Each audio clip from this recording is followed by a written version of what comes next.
Well, hey, everybody. How's everyone doing tonight? Glad to see you. Glad to see you. We're back on, Ezra, McCandless. Y'all, something is not right with this chair. I can't figure out how to work it to make it there. Go lower because it doesn't want to stay. And there's like a lock thing, but it's like a stick shift, man. And you know how long it's been? I mean, I can still do it, but I forgot. I mean, I don't know. It's very upsetting. I mean, I still remember how to drive a stick shift, but this is like not like a double H. This is like driving a Volkswagen, like a bug, or a Beetle. What are they? Yeah, a Beetle, like that. Like it's the weird. It's not the double H. It's the other way. I don't know. Anyway, hi. I fixed it.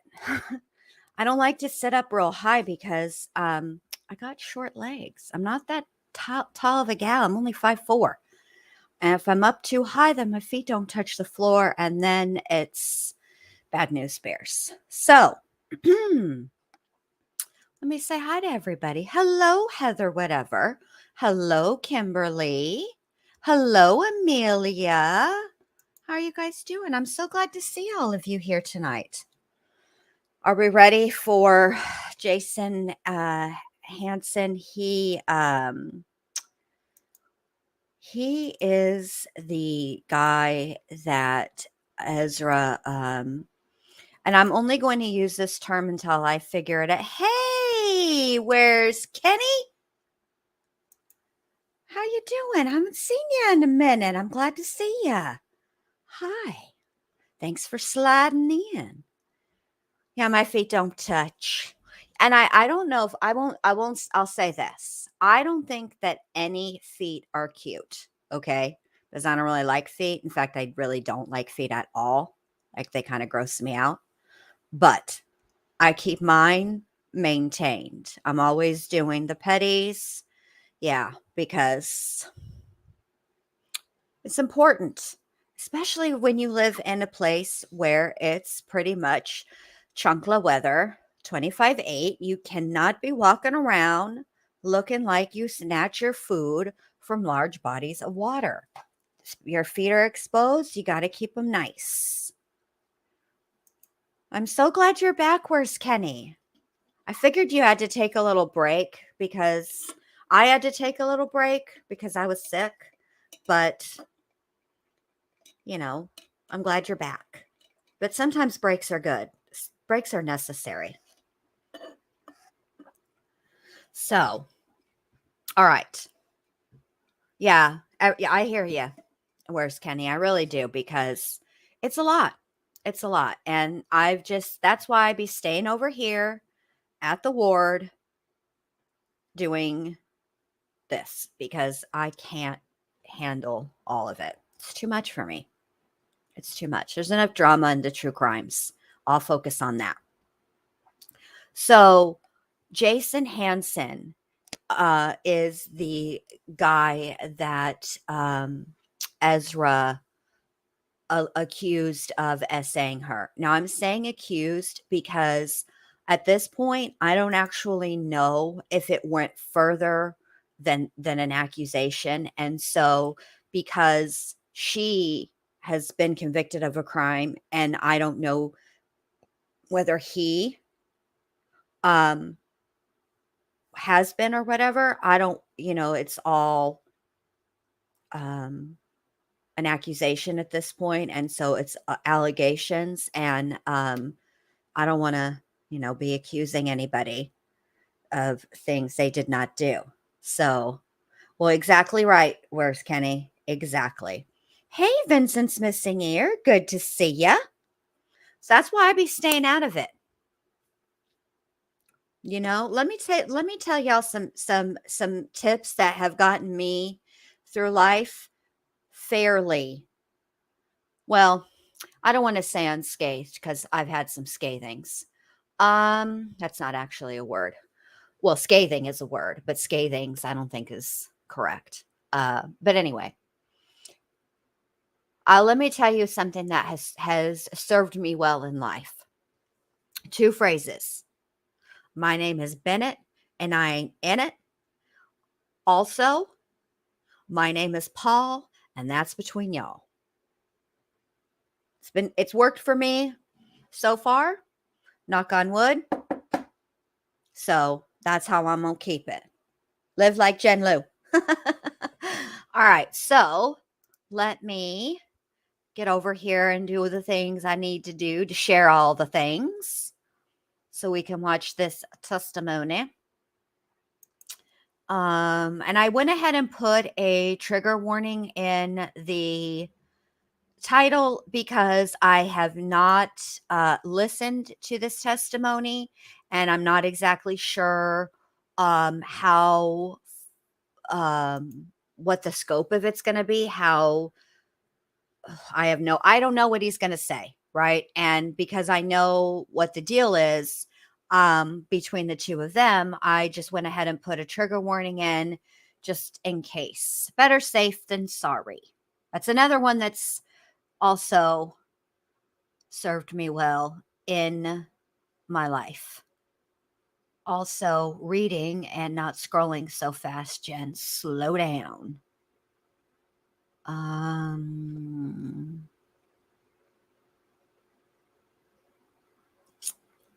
Where is it? Oh, come on. Ah. No, that's not it.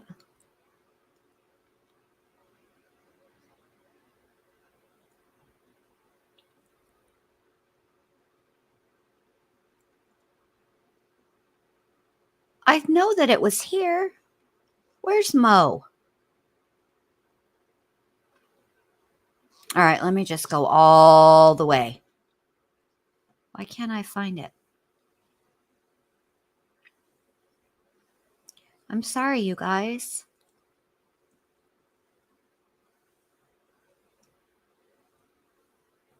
It was just here. I know I didn't make this up.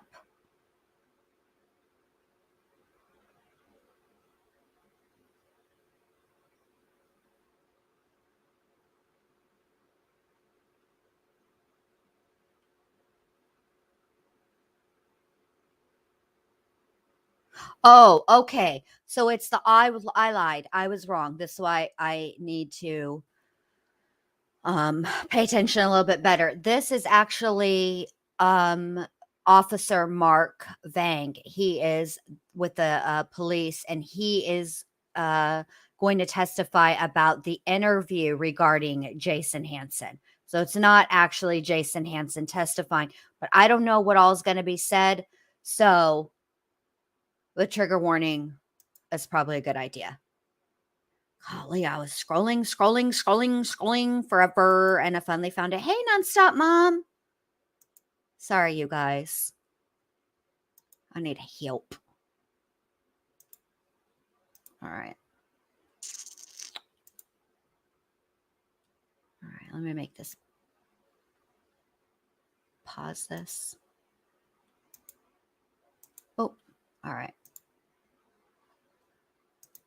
And then add it to the stream. There we go. I mean, like, what, what's the worst that could happen? What's the worst that can happen? It's not triggering. Okay. You know what I'm saying? Like, it is what it is. So, just in case. All right. You ready? I'm going to put it on 1.25 just because it's like an hour and 15 minutes or something like that. Not too bad. So here we go. Vang, if you could please state your first and last name and spell both for the court reporter, please? Mark Vang, Markvang. Officer Vang, how are you employed? With the City of Eau Claire Police Department. As a police officer? Yes, sir. How long have you been a police officer? 5 years. All with the Eau Claire Police Department? Yes, Were you working February 26, 2018? I was. Were you dispatched to 1118 State Street, Apartment 2 in Eau Claire? I was. What was the nature of that call? Me and an officer was dispatched there for a check person's call. Do you know the person? Do you know who made the call? Yes, Who was that? Joshua Trinkler. And is that, if you recall, Treankler? Yes, Did you speak with Ezra McCandless when you arrived?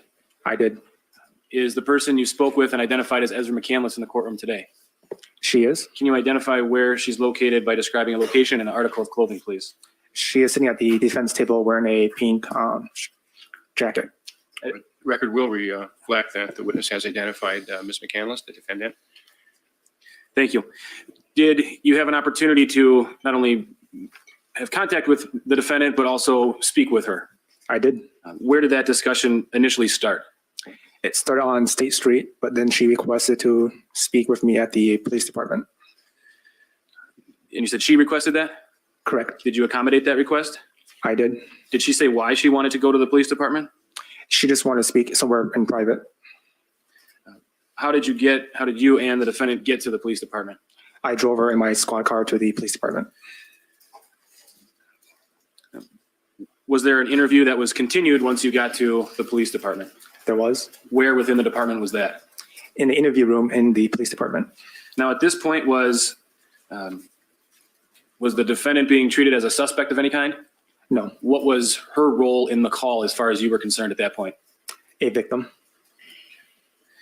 During that interview, did the defendant describe a number of different incidents to you? She did. And who was the person other than her that was involved in those incidents? A person by the name of John Hansen. Now, were there a total of 3 incidents? Yes, Let's start with the first incident that she described. Did the defendant say where that occurred? she did. Where was that? At 135 Broadway Street. Did the defendant tell you approximately when, in relation to the interview, that incident occurred?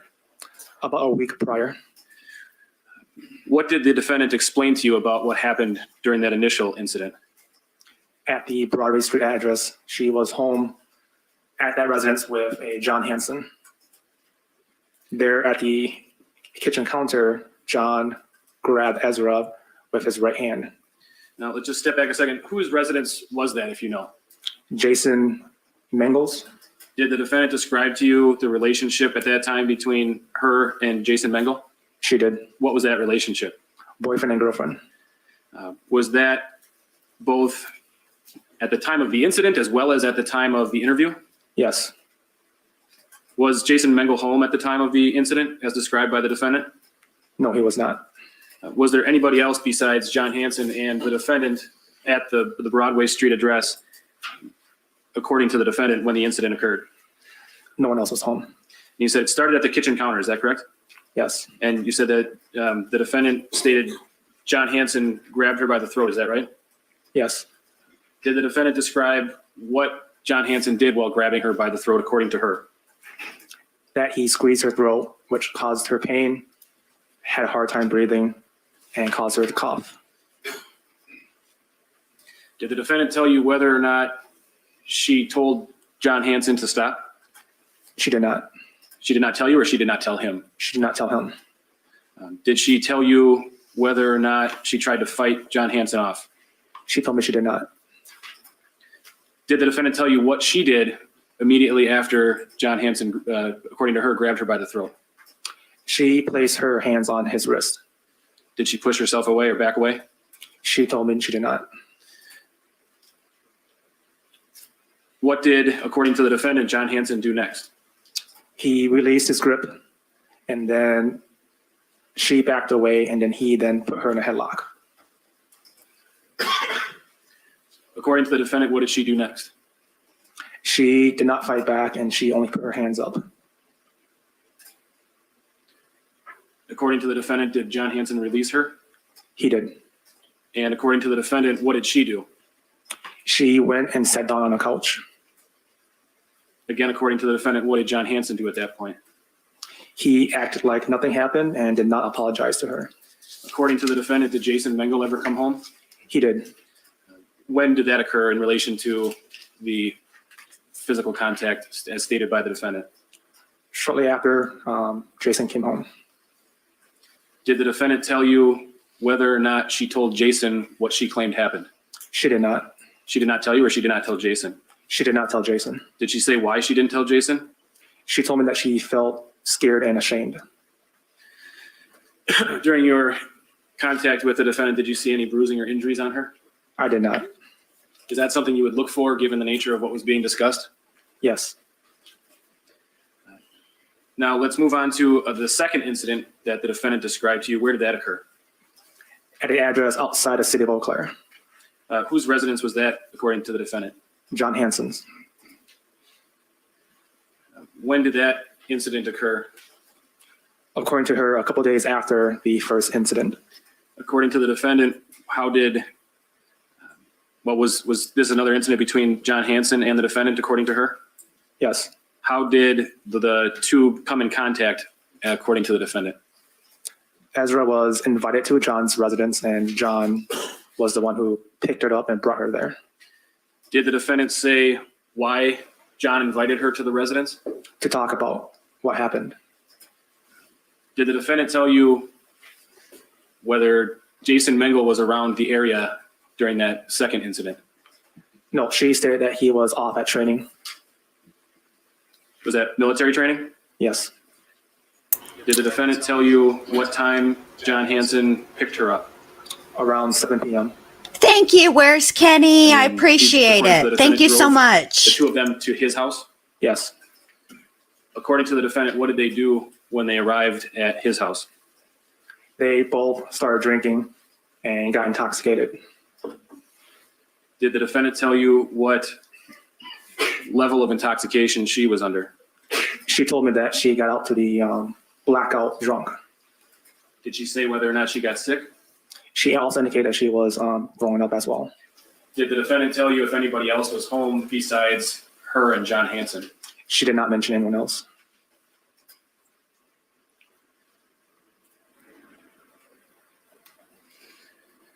What did the defendant tell you happened next?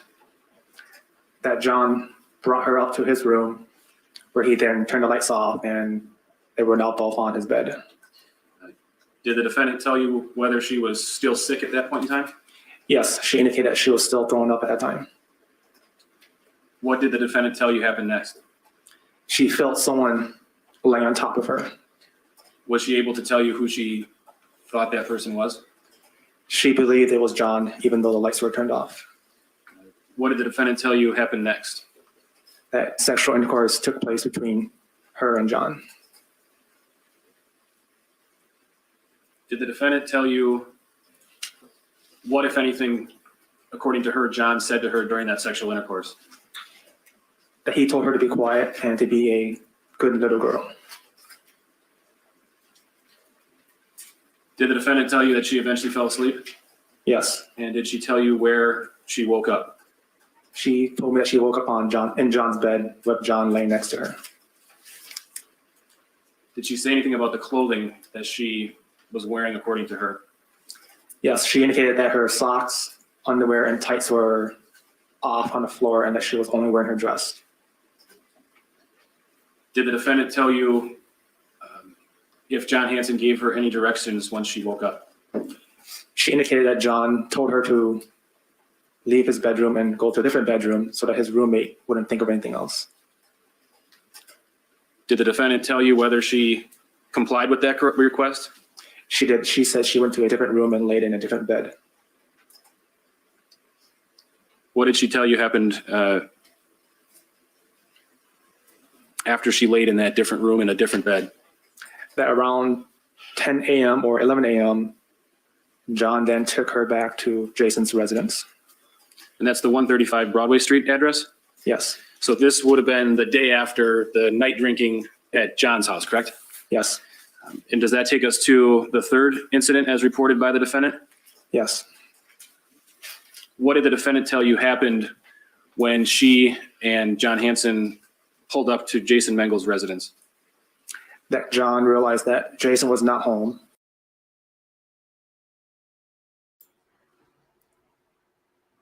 Okay. I was a little bit, it took me a minute, Amelia, because I was a little, it is a little confusing. Hi, Max. Good to see you. Okay. Apparently, they were called out to Jason Mengele's apartment to do a well check or check person. And then what happened was they were told by Ezra of an incident that occurred, I guess, the night before, because it is a little disjointed and kind of difficult to follow. So I think that is what he is relaying. He is relaying what Ezra reported to him. And it sounds like what happened was that Jason put his hands on Ezra. So then John Hansen took Ezra back to his place and they got blackout. Well, she got blackout drunk. There was an essay that occurred, and then he drove her back to Jason Mengele's apartment. That is what it sounds like he's saying to me. So I feel like that's correct. If my recap is incorrect, then could somebody else recap the recap? Because that's what I'm ascertaining from what he said so far. But then I got distracted by thinking of Chris Hansen and Have a Seat Over Here. And then also Mbop, which is distracting as well, because then all the lyrics are running through my head. So it's a lot. So a lot of tabs are open. All right, let's keep it going. And that John told her to go upstairs to Jason's room with him. Did the defendant tell you if John, according to her, gave her any other directions other than to go to the room? Only to go to John's room and then to take her clothes off. Did the defendant tell you whether or not she did so? She told me she did. Did she tell you why? She told me because she felt like garbage. Did she tell you or give you an explanation of why she thought that John did that? She indicated that John did that because he gets off from it. And those were her words, or similar to those? Correct. Did the defendant tell you what John directed her to do, if anything, once in Jason's room? To perform oral sex. Did the defendant tell you whether she did that or not? She told me she did. And during this incident, is it your understanding that Jason was still on military leave? Yes. Did the defendant tell you whether or not she and John Hansen had sexual intercourse in Jason's room? She told me they did.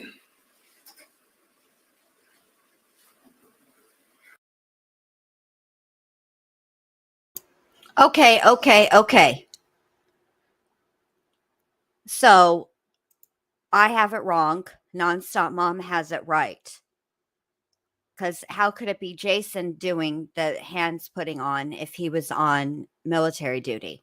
So Nonstop Mom has it right. I guess there was some kind of fight. And then you see, Nonstop Mom's got it right. Jen's got it wrong. It's too many J names. Okay. It's just too many. Apparently, they got drunk together. And I'm thinking that, I guess what the officer is talking about is, should we just start over? Because this isn't making a whole lot of sense. It feels, because it sounds like the officer witnessed something and was also told something about some hands. Oh, Krista, that's okay. That's okay, Krista, because we're going to have to rewind because none of this story is making sense to anybody. All 14 of us, I'm going to assume, are on the same page. We're all confused. Let's just rewind, start over, and no Hansons talk. No Chris Hansen, no Hansen brothers, no Hansons. We're just going to focus. Okay. I'm going to rewind it. Okay. Here we go. By describing a location and an article of clothing, please. She is sitting at the defense table wearing a pink jacket. Record will reflect that the witness has identified Ms. McCandless, the defendant. Thank you. Did you have an opportunity to not only have contact with the defendant, but also speak with her? I did. Where did that discussion initially start? It started on State Street, but then she requested to speak with me at the police department. And you said she requested that? Correct. Did you accommodate that request? I did. Did she say why she wanted to go to the police department? She just wanted to speak somewhere in private. How did you and the defendant get to the police department? I drove her in my squad car to the police department. Was there an interview that was continued once you got to the police department? There was. Where within the department was that? In the interview room in the police department. Now, at this point, was the defendant being treated as a suspect of any kind? No, What was her role in the call as far as you were concerned at that point? a victim.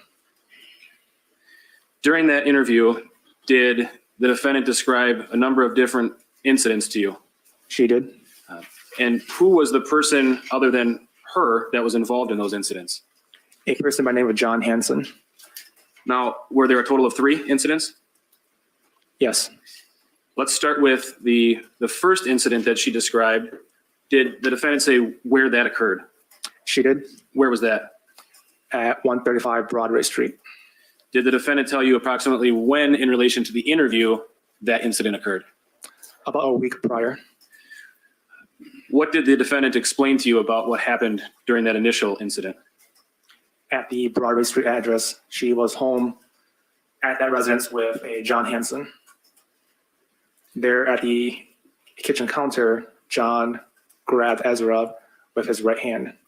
Now, let's just step back a second. Whose residence was that, if you know? Jason Mengele. Did the defendant describe to you the relationship at that time between her and Jason Mengele? She did. What was that relationship? Boyfriend and girlfriend. Was that both at the time of the incident as well as at the time of the interview? Yes. Was Jason Mengele home at the time of the incident as described by the defendant? No, he was not. Was there anybody else besides John Hansen and the defendant at the Broadway Street address, according to the defendant, when the incident occurred? No one else was home. And you said it started at the kitchen counter, is that correct? Yes. And you said that the defendant stated John Hansen grabbed her by the throat, is that right? Yes. Did the defendant describe what John Hansen did while grabbing her by the throat, according to her? That he squeezed her throat, which caused her pain, had a hard time breathing, and caused her to cough. Did the defendant tell you whether or not she told John Hansen to stop? She did not. She did not tell you, or she did not tell him? She did not tell him. Did she tell you whether or not she tried to fight John Hansen off? She told me she did not. Did the defendant tell you what she did immediately after John Hansen, according to her, grabbed her by the throat? She placed her hands on his wrist. Did she push herself away or back away? She told me she did not. What did, according to the defendant, John Hansen do next? He released his grip, and then she backed away, and then he put her in a headlock. According to the defendant, what did she do next? She did not fight back, and she only put her hands up. According to the defendant, did John Hansen release her? He did. And according to the defendant, what did she do? She went and sat down on a couch. Again, according to the defendant, what did John Hansen do at that point? He acted like nothing happened and did not apologize to her. According to the defendant, did Jason Mengele ever come home? He did. when did that occur in relation to the physical contact as stated by the defendant? Shortly after Jason came home. Did the defendant tell you whether or not she told Jason what she claimed happened? She did not. She did not tell you, or she did not tell Jason? She did not tell Jason. Did she say why she didn't tell Jason? She told me that she felt scared and ashamed. During your contact with the defendant, did you see any bruising or injuries on her? I did not. Is that something you would look for given the nature of what was being discussed? Yes. Now let's move on to the second incident that the defendant described to you. Where did that occur? At an address outside the city of Eau Claire. Whose residence was that, according to the defendant? John Hansen's. When did that incident occur? According to her, a couple days after the first incident. According to the defendant, was this another incident between John Hansen and the defendant, according to her? Yes. How did the two come in contact, according to the defendant? Ezra was invited to John's residence, and John was the one who picked her up and brought her there. Did the defendant say why John invited her to the residence? To talk about what happened. Did the defendant tell you whether Jason Mengele was around the area during that second incident? No, she stated that he was off at training. Was that military training? Yes. Did the defendant tell you what time John Hansen picked her up? Around 7 p.m. And then he, according to the defendant, drove the two of them to his house? Yes. According to the defendant, what did they do when they arrived at his house? They both started drinking and got intoxicated. Did the defendant tell you what level of intoxication she was under? She told me that she got out to the blackout drunk. Did she say whether or not she got sick? She also indicated that she was throwing up as well. Did the defendant tell you if anybody else was home besides her and John Hansen? She did not mention anyone else.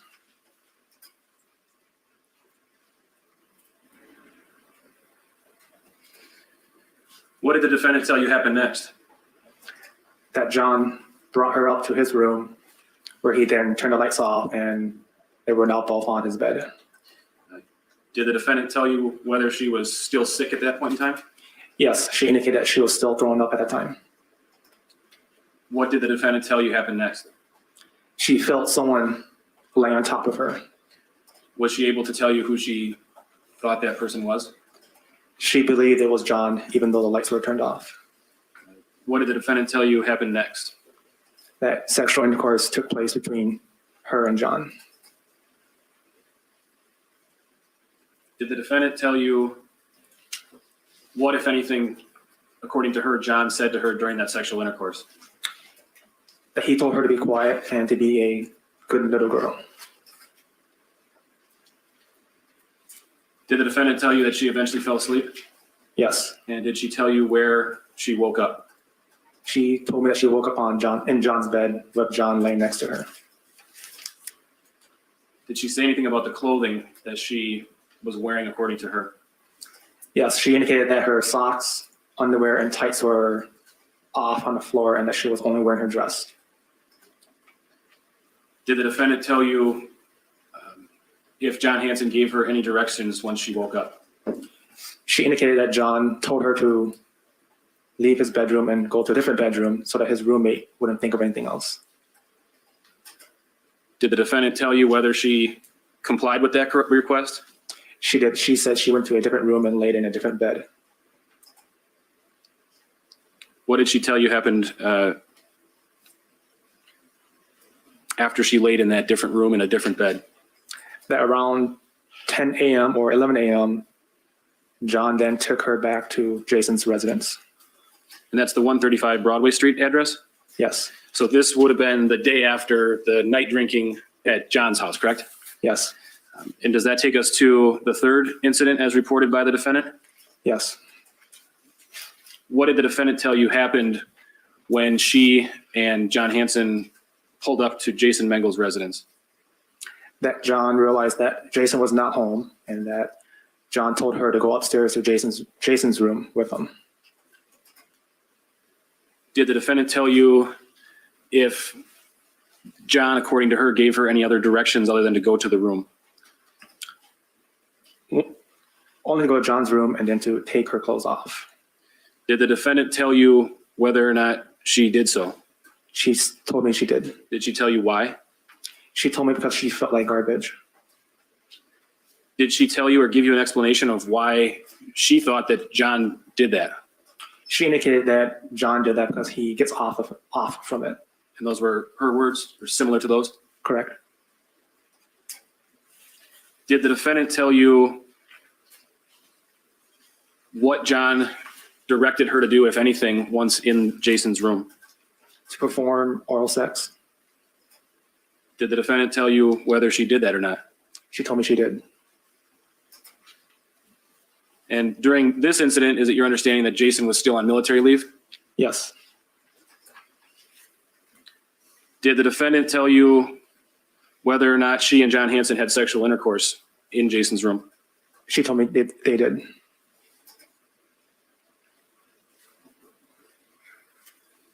Did she tell you whether, according to her, John Hansen wore any protection? No protection was used.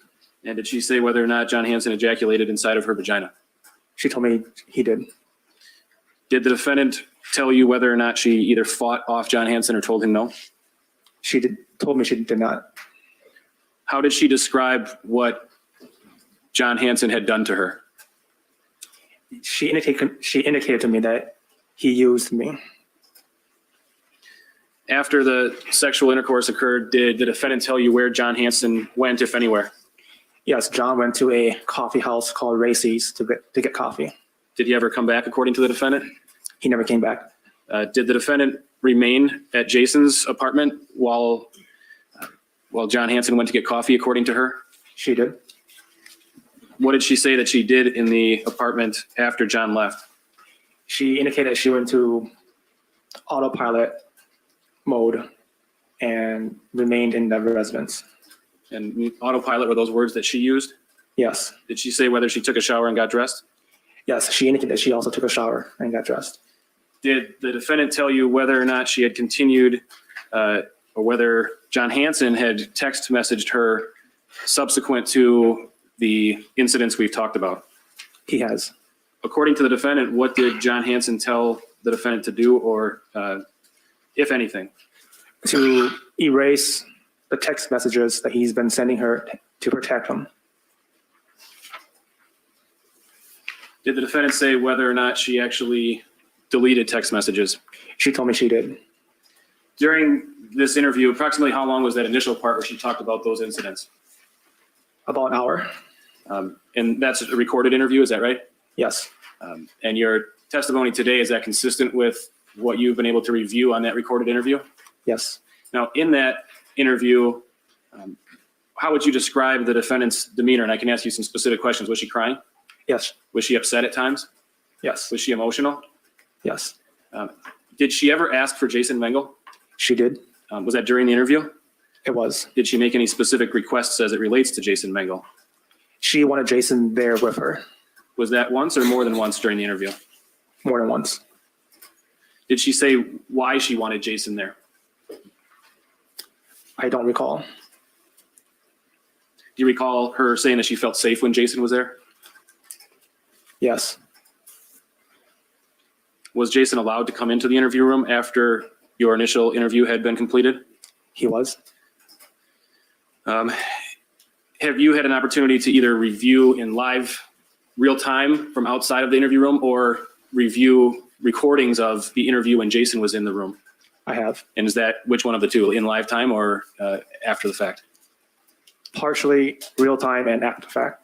Now, during the time that Jason was in the interview room, did he ever offer to step out and allow the defendant to have privacy? He did. What did the defendant say? She wanted him to stay in the room with her. Now, when you were interviewing the defendant, you said she was being, at that point, considered a victim, right? Yes. Did you tell her that she had to talk to you? No. Did you tell her that she could leave if she wanted to? Yes. Did you tell her that she could tell you she didn't want to answer a specific question, one or another? Yes. Okay, and you kind of told her that she was able to control whether she was involved in that interview or not, correct? Correct. Nothing further. Thank you. All right, ladies and gentlemen, we're going to take a recess. Hopefully it's not real long. I'm going to say, how long would you like, Mr. Nelson? 15 minutes, enough time? 15 minutes. Okay, then we will take a 15-minute recess. Okay, you may be excused. All rise. Yet to be marked Exhibit 683, the state has agreed that I can create from the digital file that I have now onto a thumb drive and give it to the clerk over lunch. Okay, so I just wanted to take a real quick moment here to acknowledge the 1100 ways to wear a pink blazer that Ezra is so generously displaying. This time we've got the pink blazer, black sweater roll-up combo with some type of flowered shirt and hair down. Well played, Miss Ezra. You're really making use of all of your blazers at the same time. That is all. Right, but just in the sake of time, that this recording will be marked Exhibit 683. I'm going to play it from my computer. There are times that we've agreed that I can stop and fast forward or mute. I'm providing Your Honor a copy of that list. I believe the state's preference is for me to just explain essentially what's on here to the jury. I've started it at 2:17:34 because Mr. Vang was not in the room until then. I've stopped it, and then, Your Honor, I'm muting it for this time. 2017.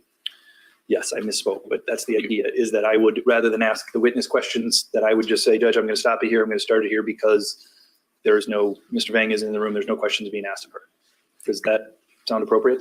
So if I have this right, you are going to go ahead and do that, be playing these during cross-examination now, and then you are going to make a thumb drive containing those portions of the audio recording. I will make a thumb drive including the entire recording, and we'll make the sheet that Your Honor has, sorry for pointing. Oh, we don't need that. 683. Let's go ahead and skip which is this part. An exhibit, unless it's just a sub. Received. Okay, you may go ahead. Judge, permission to publish. You may. I'd ask the screen be turned on so I can play the. Do you actually mind sitting in that chair quickly? Okay, I think the reason that she's standing, I'm not actually sure. Maybe, I think it's because of the way it's edited together, but I think that she might have just stood to have a stretch, but usually they stand before the jury comes in, right? And then they stand again when the jury leaves. Did I say that right? Yeah. They stand for the jury to come in, and they stand for the jury to leave. Okay, but maybe she just needed a stretch. The rest of the chairs that way.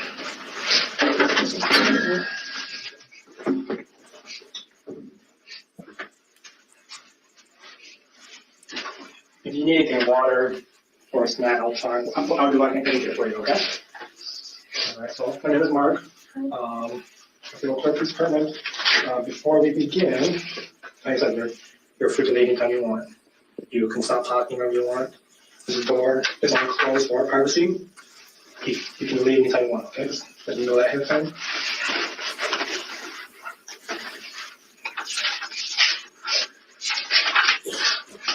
How do you say your first name? Ezra.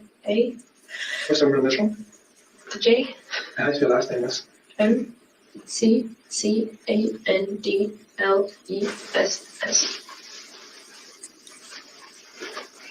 Is your date of birth? October 6, 1997. Do you have a phone number? Judge, I'm pressing pause, excuse me, I'm muting it at 2018-38 until 2019-13 based upon an agreement that there's irrelevant demographic information that does not need to be displayed in court. And I'm muting it at 25:34 because I'd like to thank my pal Amy McCraney. Thanks, babe. Hope you're doing well too. Kiss that baby girl for me. Kiss that sweet baby.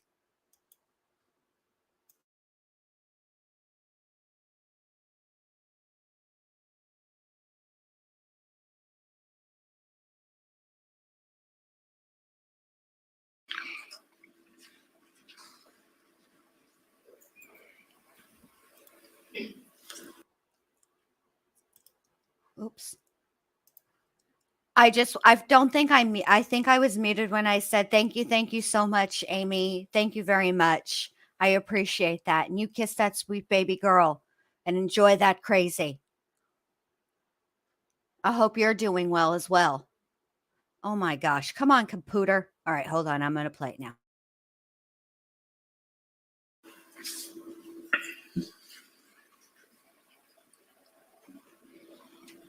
So Pressing the volume again. Josh called us. Of course I wasn't, Road Matt. safety and Jason's safety. He was concerned that he felt like he hadn't slept for 18 days. And he didn't So I'm know. going to press pause to see if I can make it louder. Sorry. Madam Clerk, were you able to make it louder? Looks like mine is as well.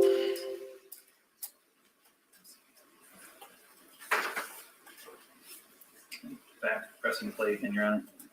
You guys were tired from that, or you guys were exhausted from that. So that was the first concern. Make sure you're okay physically. If you guys are, he also mentioned that that Jason's upset about something that happened to you that hasn't been reported yet. Okay. Again, if you don't want to talk about it, that's fine. If you do, that's fine too. That's what I wanted to talk about. Okay. So we'll start with what you're comfortable with as far as you told me that it happened here in Eau Claire, correct? You know where? It happened at, the first thing that happened was at Jason's house, and the second thing that happened was at John's house. Okay. We'll go with, what happened at Jason's house? At Jason's house, John grabbed me by the throat twice. Okay. Any reason why he did that? Because he liked him. He likes to do that? Like, is that like a fetish of his, I or? think so. Okay. Was there any kind of warning sign that, like, did you do something? Did you say something? He do something? Did someone else say something that? I was sitting on the counter after I made some coffee, and I was talking to him, and he just grabbed me by the throat. And nothing gross me. Okay. And then the second time, I got off the counter, and he put me in a headlock, and he held it there. And it really made me very uncomfortable.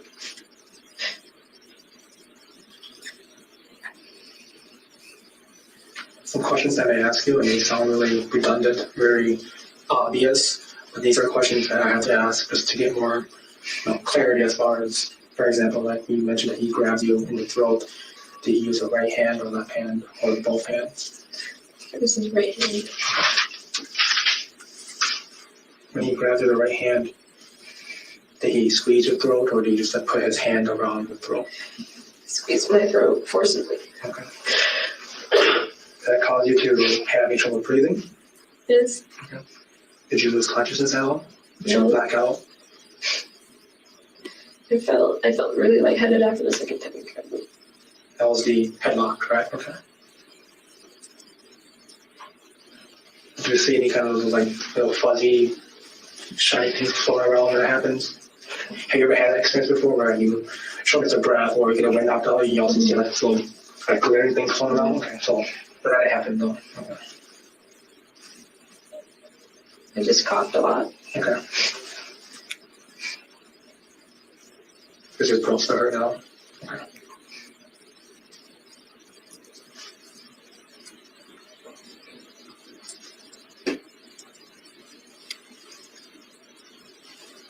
When he had his right hand on your throat, how did you get away from that grab?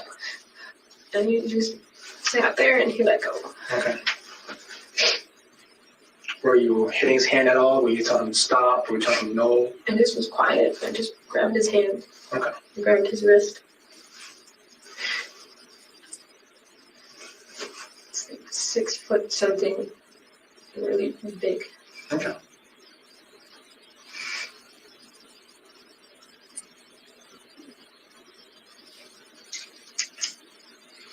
How long was there between when you were sitting at the counter and he grabbed you by the throat and then he let go? How long after that did he be in a headlock after you walked away from the counter? Almost suddenly. Okay.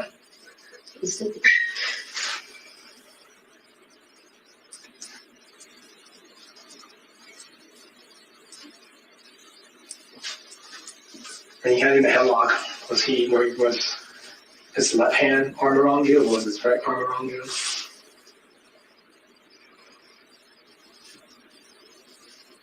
think that was right. Okay. I don't know. If there's anything that you don't know, that's fine too. I don't remember. If there's anything that you don't want to answer, or if you just want to take a few minutes and break and just take your time, that's fine with you, okay? If there's any questions that you don't feel comfortable with me asking, that's fine too.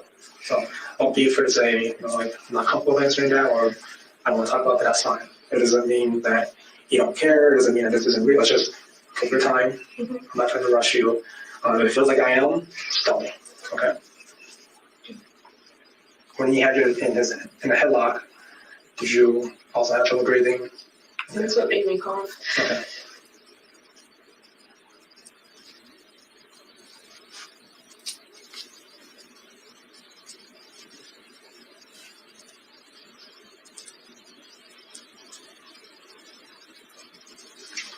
When he had you in a headlock, again, how did you have to fight him off? Did he let go eventually? Put my arm up and he let go. Okay.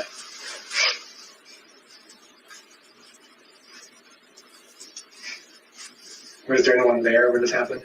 Okay. And you mentioned a counter at Josh's place. Is the kitchen? Jason's place. Jason's place. Okay. Was the kitchen. Okay. Does Jason live here? Judge, I'm pressing pause at 20:26:26 because there's irrelevant demographic information provided. I plan to press the sound again at 20:26:43 now. Okay, so after he grabbed the rope with his right hand and the headlock, and he let you go after the headlock, what happened after that? I just went and I sat down and then he acted like everything was normal. Okay. Did he say anything to you? Did he apologize? Did he? He didn't say sorry. Okay. Did he say anything else? Did he say anything else to you during that time? After you sat down?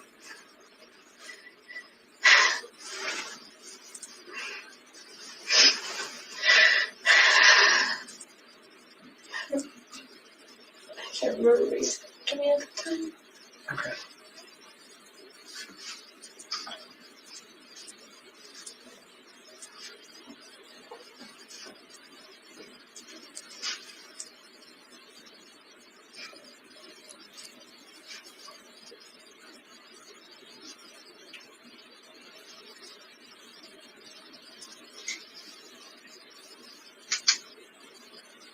Now, when I say this, I'm not trying to accuse you or anything, but what was the purpose of you being at Jason's place that night? I was dating Jason. I'm sorry? Jason was my boyfriend. Okay, so you and Jason are dating. Okay.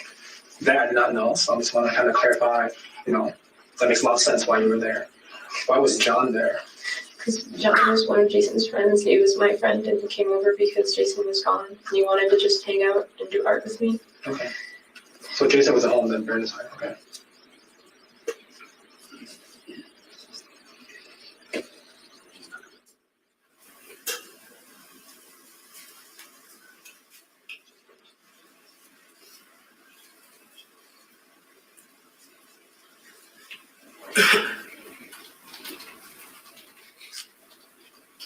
Were you at Jason's house the entire time? Okay. What time were you there, or what day did you get Jason's place? I can't remember what day, but it was in the afternoon. Okay. And when did this happen? I think it's been a week. Okay. Do you know the estimate time, day? Around like noon, I think.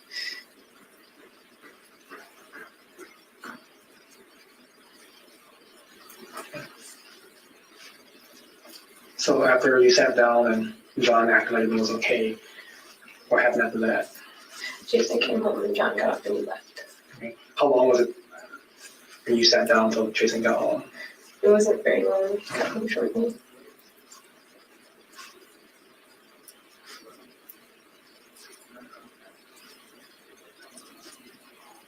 Did you tell Jason what happened? I told him everything. Good night. Okay. But at that time, they have to tell. Okay. That's what he's so upset to me. Was there a reason you didn't tell Jason what happened that night or that day afternoon? Because I was really ashamed and I was really afraid.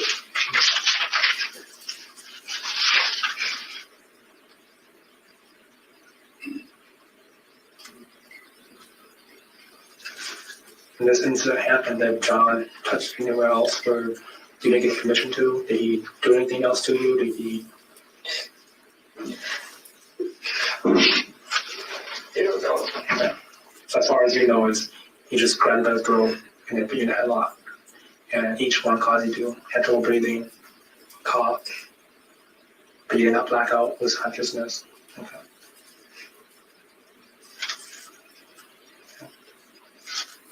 So after John left and Jason came home, John left. The second incident happened, that was at Josh's place, Is it John's John's house? house. When did that take place? That next day, the same day? It was, I think it was a couple days later when Jason had to leave for drill because he's in the army. Okay. And John wanted me to come over to his house to talk about everything, we talk about stuff. And he bought wine and things. And I thought it would be okay to have some wine and just try to talk and try to understand what was going on. And then I got really, really, really drunk. And I was almost blackout drunk and I was throwing up. And he had me go upstairs when I started throwing up and he took me upstairs and he put me in his bed and I was throwing up. And I just remember a lot of, I don't know, it's a big mess of a bunch of fumbling and stuff. And it was awful. When you were in John's room, was the light on, light off? It was awful. Now when you say fumbling around, was it like someone on top of you, someone laying next to you? Were you? It's not great.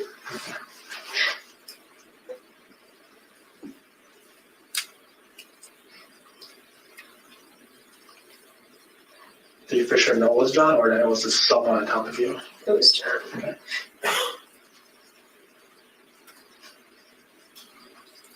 When you felt this, what happened next? It's really hard to remember because of how drunk that I got. Okay. I just remember trying a lot, and I remember he went to me, that it didn't. I was too drunk, and like things were, I don't know, things weren't working for him or something. Mm-hmm. And then I fell asleep.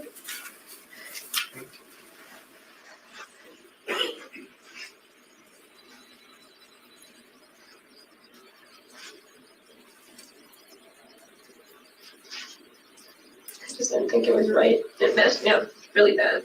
Okay. Did you think or believe or know, was there any kind of sexual intercourse that happened that night?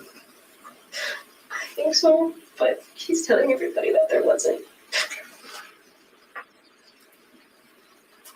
And that's why Josh is being very protective of it.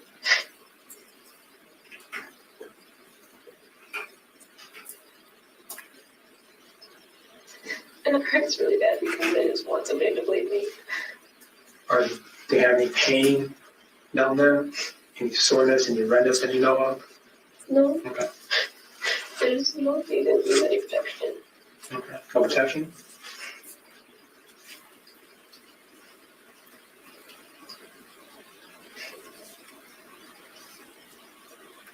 Did you fight, scratch, kick, or anything that you remember of? No, Did you say trying to get off? No, or did you try to hold you down by force, or do you remember anything like that?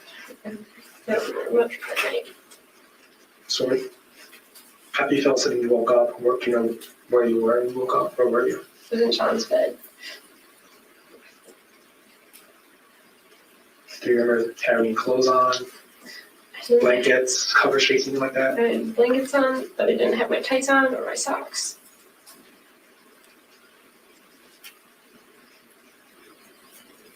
Were you wearing underwear that night? No. I didn't have any on. Or you didn't have any on either? Okay. Did you have a shirt on, or like a tank top, or what did you have on top? I still had a dress on.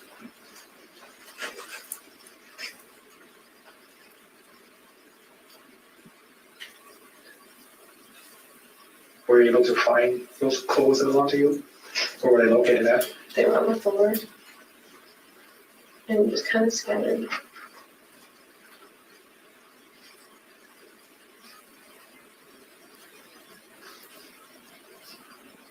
Where was John when you woke up? He was in the bed.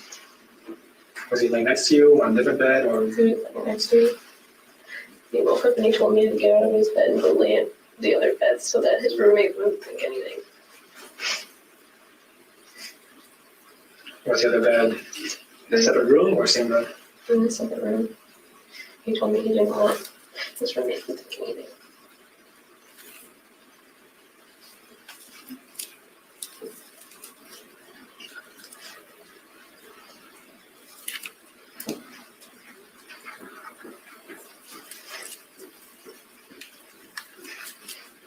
Did you go to the other bed or where did you go after that? I went to the other bed and I just laid there until the morning. When you woke up, was it still nighttime? Was it the next day already? It was the next day. Okay.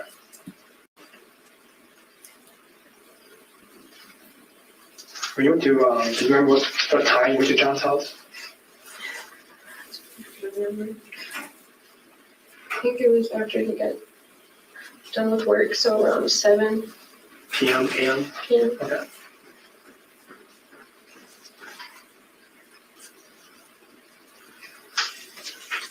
When you woke up, and then what time it was? It was really early. It was like 5 or 6 in the morning. Okay.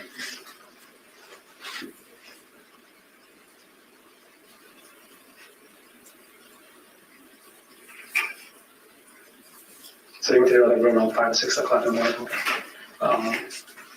But you went in there, you just laid there, correct? You said you laid it the next morning, or I laid there until he got up and then so he could take me home. okay? Do you know what time that was? So it was around 10 or 11. Okay, and John took you home. It was the thing Jason's most upset about is what happened at Jason's house after he took me home. You took you all back home to his family, correct? Or where To did you Jason's house. Jason's house? Okay.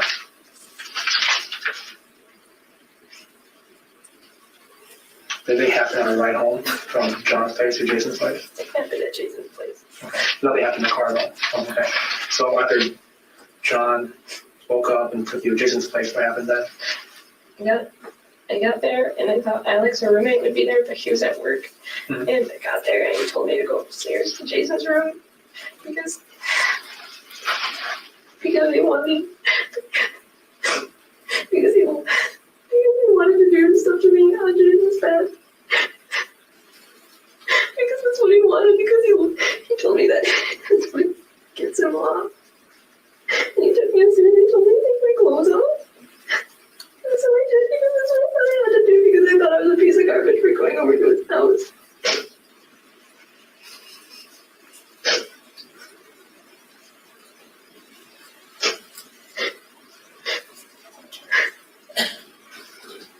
I knew I would never want to do that.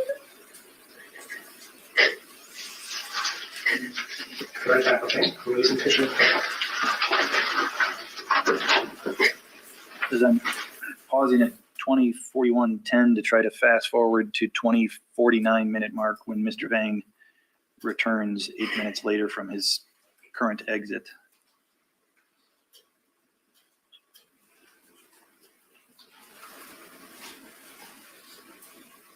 Pressing play at 20:48:41. Mr. Vang enters, I believe, in another 30 seconds. Right now.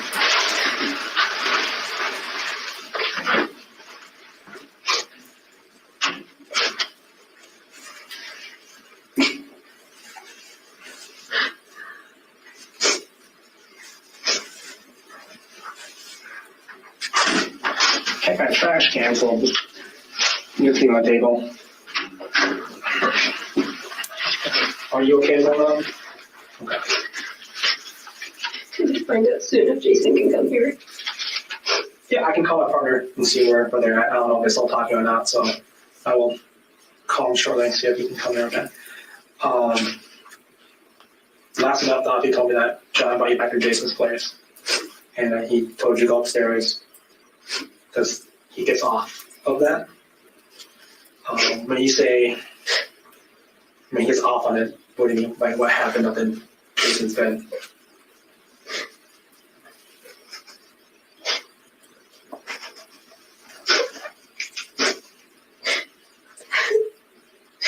He made me take my clothes off and I let him use me.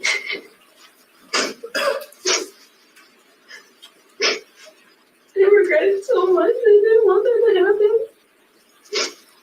So wrong.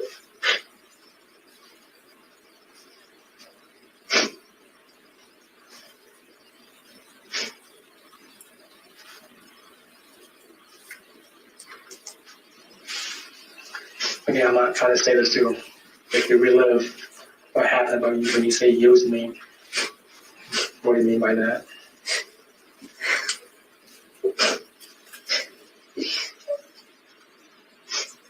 He had me perform oral on him and then he did things to me himself from behind. And he didn't use protection again, even though he should have. I wish he would have. He was like, okay.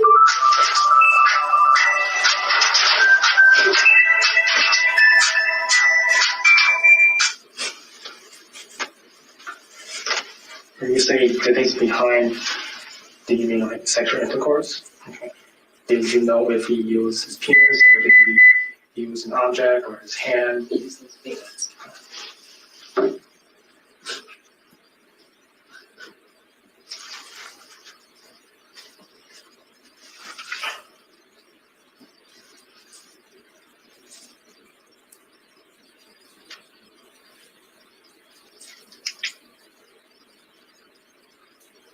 You mentioned earlier that you said you felt that you had to do this because of what happened prior to this, or? Yeah.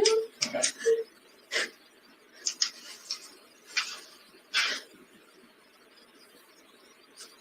Do you know if you mentioned that he didn't use protection either time when it happened at his place and again at Jason's place? Do you know if he ejaculated inside of you or? Mm-hmm.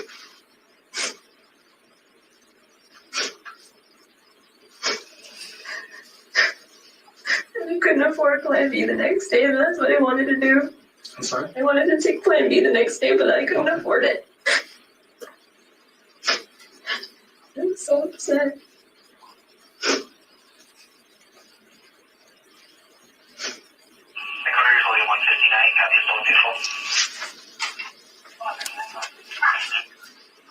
After this happened in Jason's room, After that, I just went and got coffee. And I got the apartment and I was really upset. you got coffee at a store or At Racy's, where's that at? that's on Water Street. Okay. Racy's? You know how to spell that? R-A-6-C-Y-S. Is that, It's by the pickle. okay. But that's at the side of viewing the window, viewing the river, correct?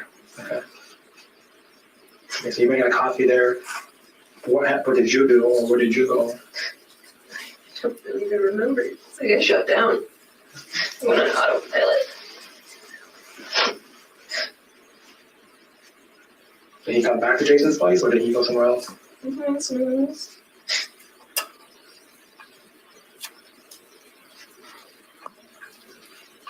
Okay, so he went somewhere else.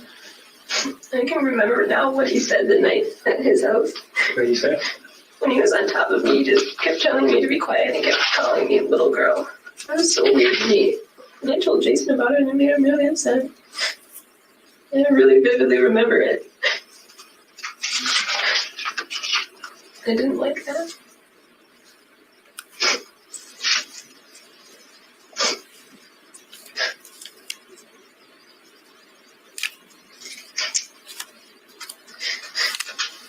Can you see Jason's?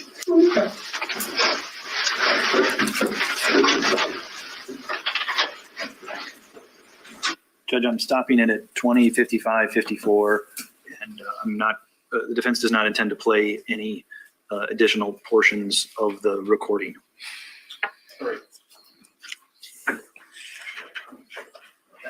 You were in the courtroom when the recording was played? Yes, I think I misspoke before. This contact that you had with Ms. McCandless was on February 26th. Is that right? correct. Okay. I don't know if I said it was on the 27th or the 26th before, but we're talking about February 26th, 2018. Agreed?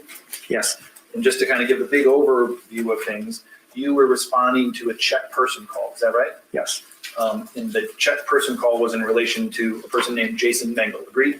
yes, There was another officer from Eau Claire Police Department named Tyler Stevens that was also involved, correct? yes, You and Mr. Stevens went there because Josh Trankler called the police to say he's worried about Jason Mengele, correct? yes, And then you went there and you gathered some basic information, correct? yes, In particular, you talked with, or you heard somebody talking with Jason Mengele, right? yes, And what you came to learn is that he was extremely upset, yes, angry. yes, To some extent, Josh Trankler had concerns about what he might do based upon his anger. Agreed? yes, And you, as part of that, then came to learn that the emotional aspect of this was Jason was upset about what he believed had happened to Ezra McCandless. Agreed?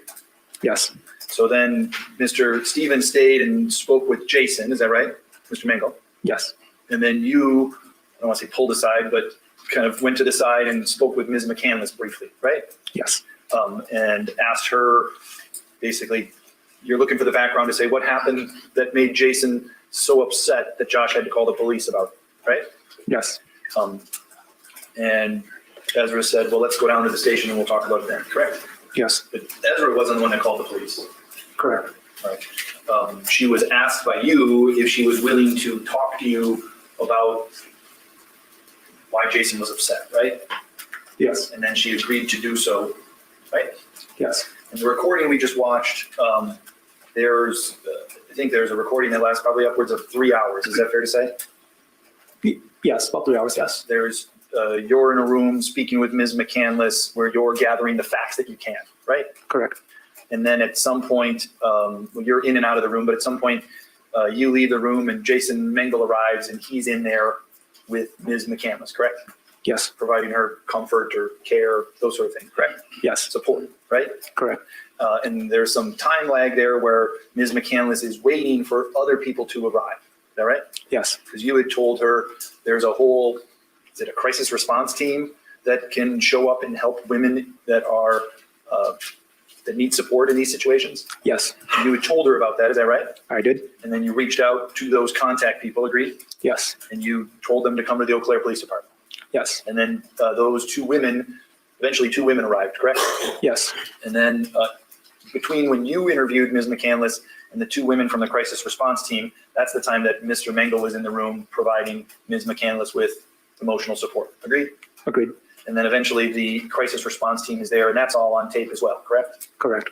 And as a part of that, you reviewed that whole tape, is that right?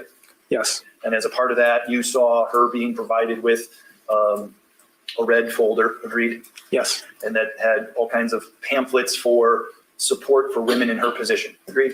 yes, All right. So I want to go, that's, again, fair to say, the overview of what you had done that night. yes, And when I stopped the recording, there's still, again, much more recording, but the fact gathering that you had done had essentially been completed at that point, right? yes. All right. And you, how long have you been an officer? 5 years. Do you have any specific training regarding the interviewing of victims of trauma? Just through what we learned at the academy and experience. All right, but nothing in particular that you've been doing any trauma training No, or no particular training on how to interview victims of sexual assault? no, But through your 5 years, you've had experience of being in that position where you've spoken with other victims of abuse. Agreed? correct. And your role there to begin with, you were trying to gather facts, right? Correct. You were trying to do it with the skills that you had to the best of your ability. Agreed? Yes, And you did that by being polite and asking soft questions, right? correct. Giving her choice and some autonomy. Agreed? Yes, As best you could, right? Yes. But you were still asking her pointed questions, right? Yes. Because again, you were trying to gather the facts to see what she knew. Agree? Correct. And some of those times you would ask pointed questions like, did this happen? Correct? And fill in the blank. Agreed? Yes. You didn't mean it in a manner of like when you asked, did you fight or kick or scratch? You'd ask questions along those lines. Agreed? Yes. You certainly didn't mean any judgment by asking that question, right? That's correct. You're not implying that a woman in that situation is supposed to fight or kick or scratch, correct? Correct. Or that a woman in that position can't fight or kick or scratch, correct? Correct. You're just trying to gather facts. Yes. And you do that by asking these pointed questions about did this happen or did this happen, correct? Yes. You, fair to say during that interview, never told her, can you tell me more about what happened? You never used that phrase, did you? Correct.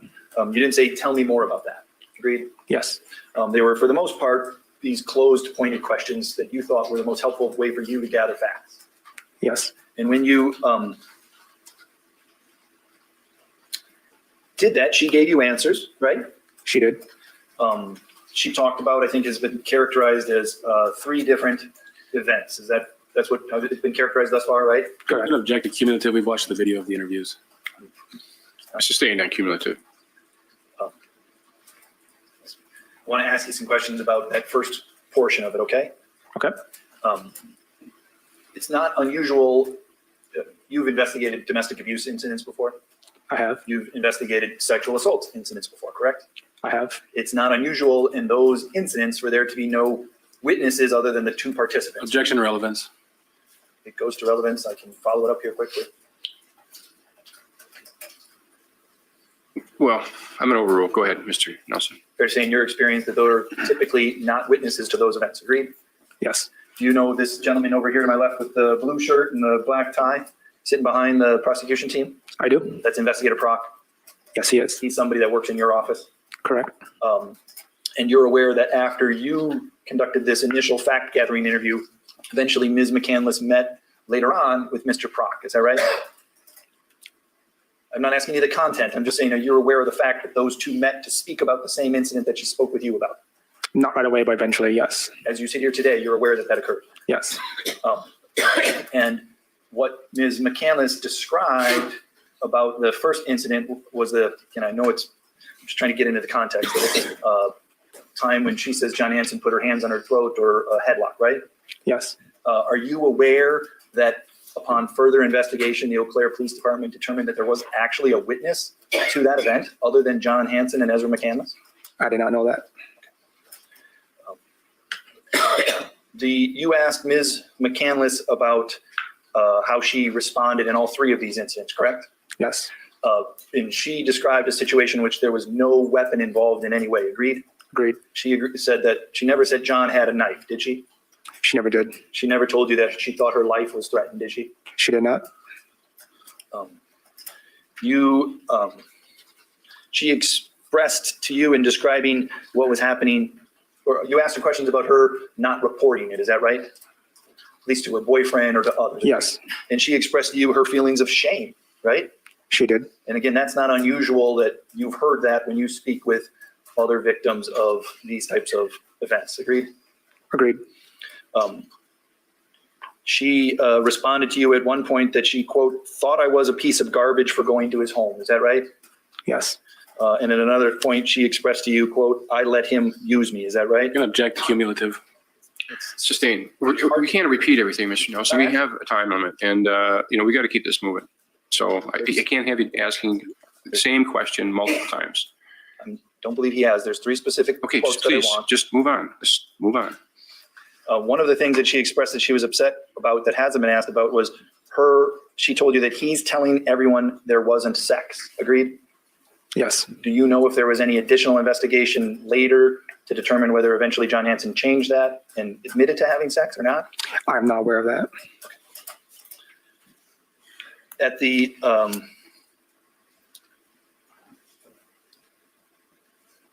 when you were, just briefly, she told you at the end of all of this, at the end of the 3rd incident, she went into what she said was shutdown mode, right?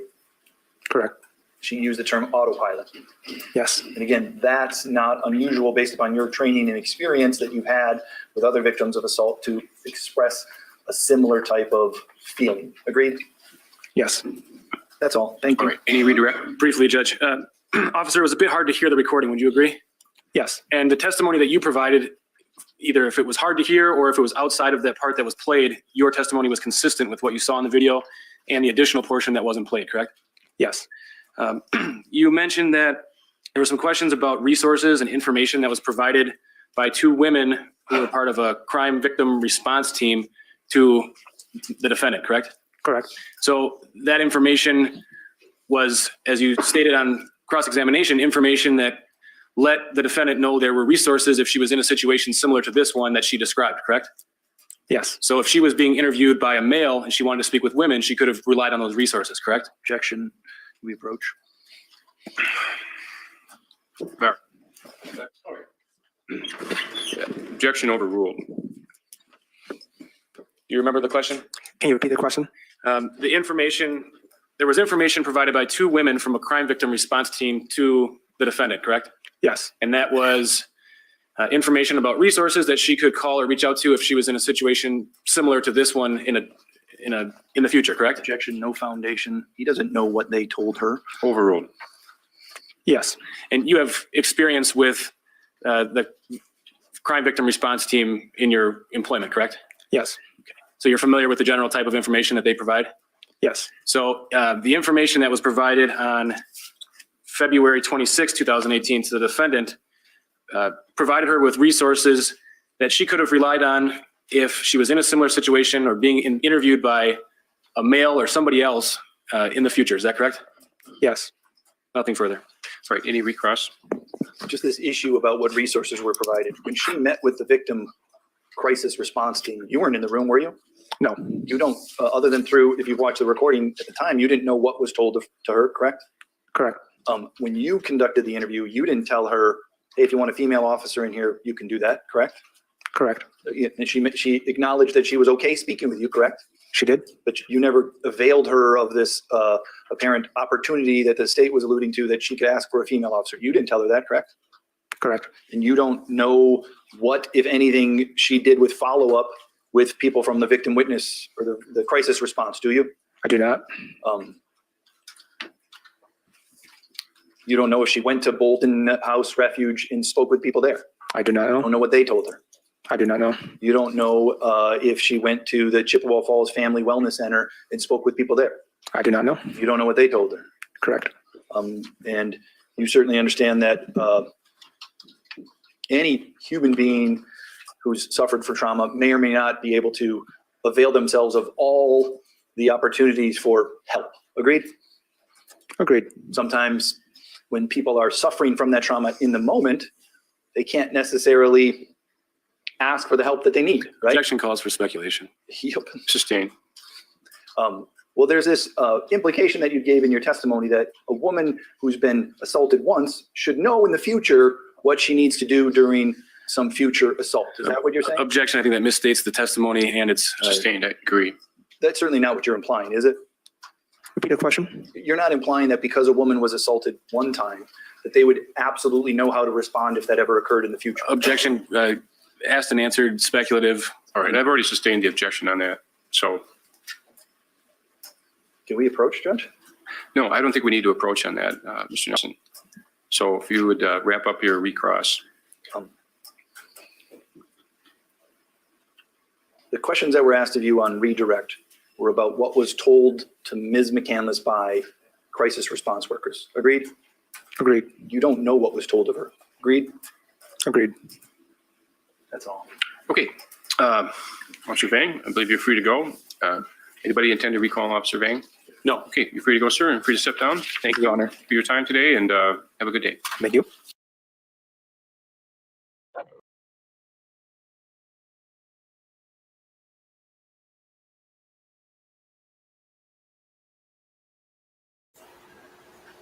Okay. I think we all need a drink.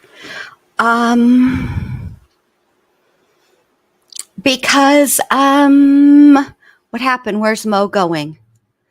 No, okay, here's the thing, Mo. I think it's not your fault, because I think that I always thought his name was Jason Hansen as well. And I'm so very, I don't know if I can explain Kezchik, because I'm very confused. I am not sure whether this assault is a legitimate one or not. I'm very confused, because just based on the testimony, right? The testimony itself is very confusing.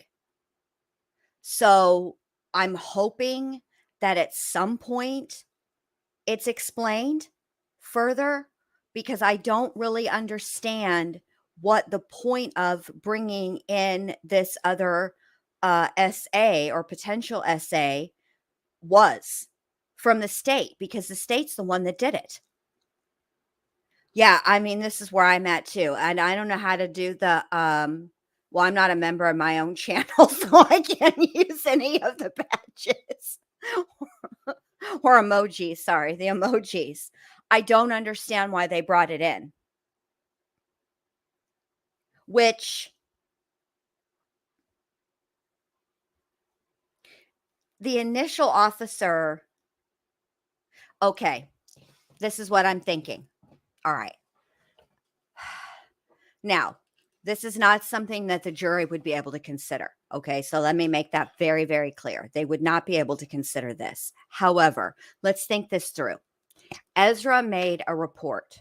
Okay, this officer that just testified is the one that took that report. Had it been prosecuted, he would have been aware if it would have been prosecuted, because he would have been called as a witness in the prosecution of John Hansen. Do you see what I mean? So I believe the way that they got that in it was a slick way. But I think that was their intention, because after his testimony, after this officer's testimony, I wish I hadn't closed that tab out. Hold on, let me look, because I think after that, after this officer's testimony, I think Jason Mengele is next. There might be like maybe one or two people, but I don't think so. I feel like he is like, sorry, right around the corner. So hold on, let me get back to where I was. Please hold. Okay. And I think that the prosecution is hoping that the jury does what I just did and connects it, because the truth of the matter is they are allowed to use their common sense when it comes to things like, when it comes to weighing the evidence, etc., the testimony. And so it would stand to reason. Yeah, Jason is next. So, yeah. I feel there's only one Jason. This guy's name is John, and it's John Hansen. So I feel like the deal is that it was a way for the state to get it to get it. I don't like to. I'm not going to use that word. It was a way for the state to have it admitted into evidence and to show that she is quite capable of fabricating a story and a situation, right? And that she is not above going all the way through to filing a report. And I think that's what the deal is. Let's see. Yes, I think Max's emojis were first she showed Melanie, and then she showed Andy. whole, I think that's the way that it was. I think that's what happened. Because like I said, you can, as a juror, it's part of the instructions, you are allowed to use your common sense. And if you think about it logically, right? If this officer is the officer that took the initial report of her allegation and all three incidences, right? And if it had been prosecuted, he would have been aware if it was investigated further or the outcome of any or some whatever it was the question was, like, are you aware if this was prosecuted, or are you aware if there was further investigation? Because he would have been aware of it because he would have testified, right? Yes, that is what they did, Vincent. Thank you for putting it so much more succinctly than Jen Lu could. Yes. They brought it in to discredit her reporting of the incident because her defense, remember, is self-defense. That what she had to do, she did only because she was being essayed by Alex Woodworth. And that is why she took the knife from him and unalived him. It was self-defense. So the state had to bring this in order to prove that she makes false allegations. Now, the part we don't know is,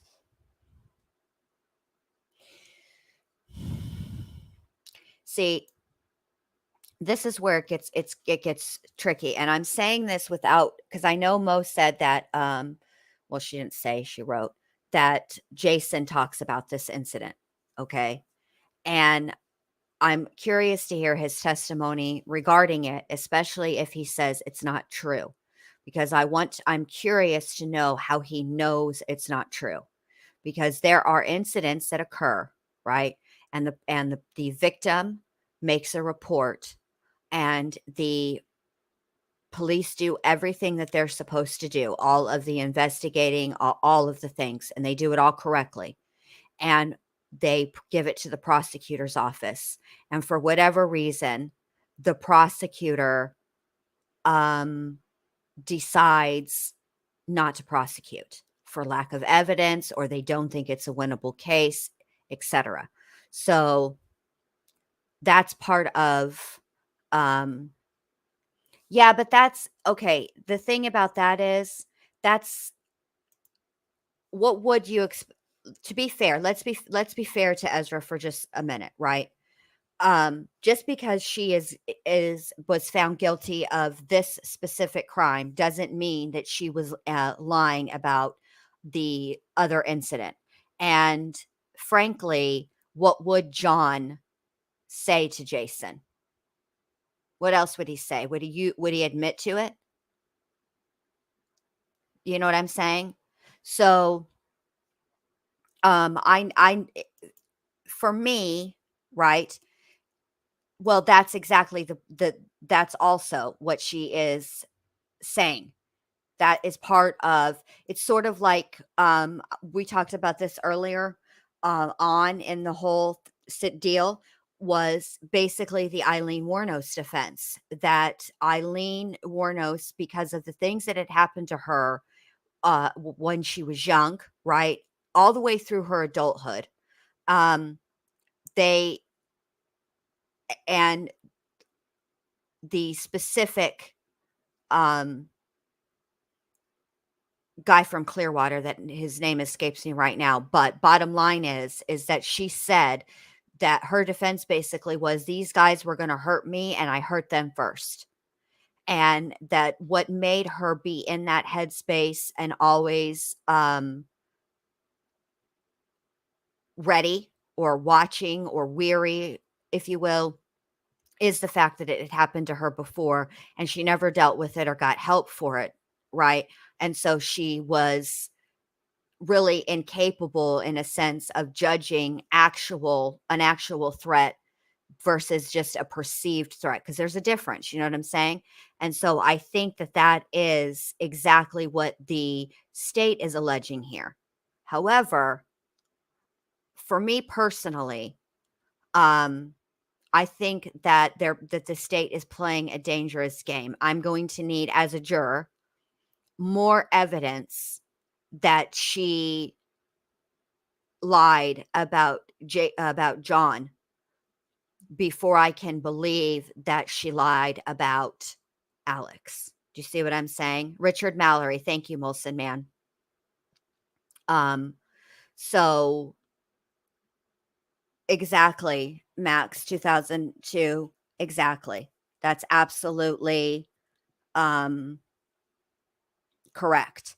And so maybe there will be more, because I know Mo's been working an awful lot and she's been so good. I mean, we do still have, even if okay, let's say we start tomorrow. We are going to end up starting tomorrow with Jason Mengele, right?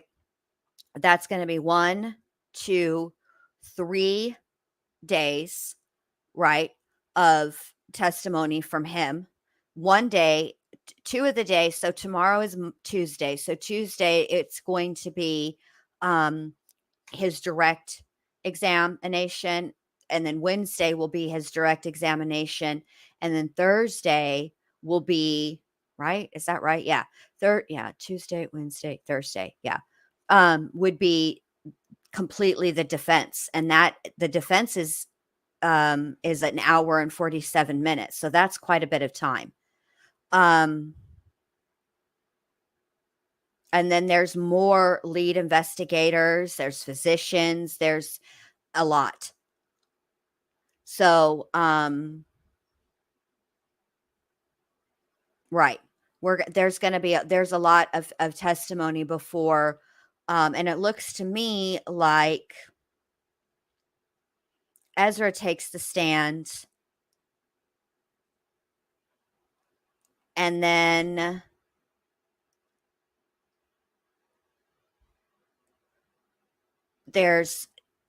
she's got quite a bit of, just so far, just from what Mo has on the playlist that's not listed, that's private, so I can see it. There's quite a bit more testimony even before we get, or even after Ezra. And Ezra's testimony is like 8 parts. So we've got quite a bit of trial to go through, because I'm feeling it's okay, Keschik. You got to do what you got to do. And listen, we don't be taking attendance here at the ward, because we're just glad for you to show up whenever you do show up. So yeah, it is very long, and Mo is working a lot of hours. So, I just want you to hear it, Mo, that we're all grateful for all the work that you've done. Thank you very much, so much. And, but we've got quite a while to go before we run out of stuff that you guys have even uploaded.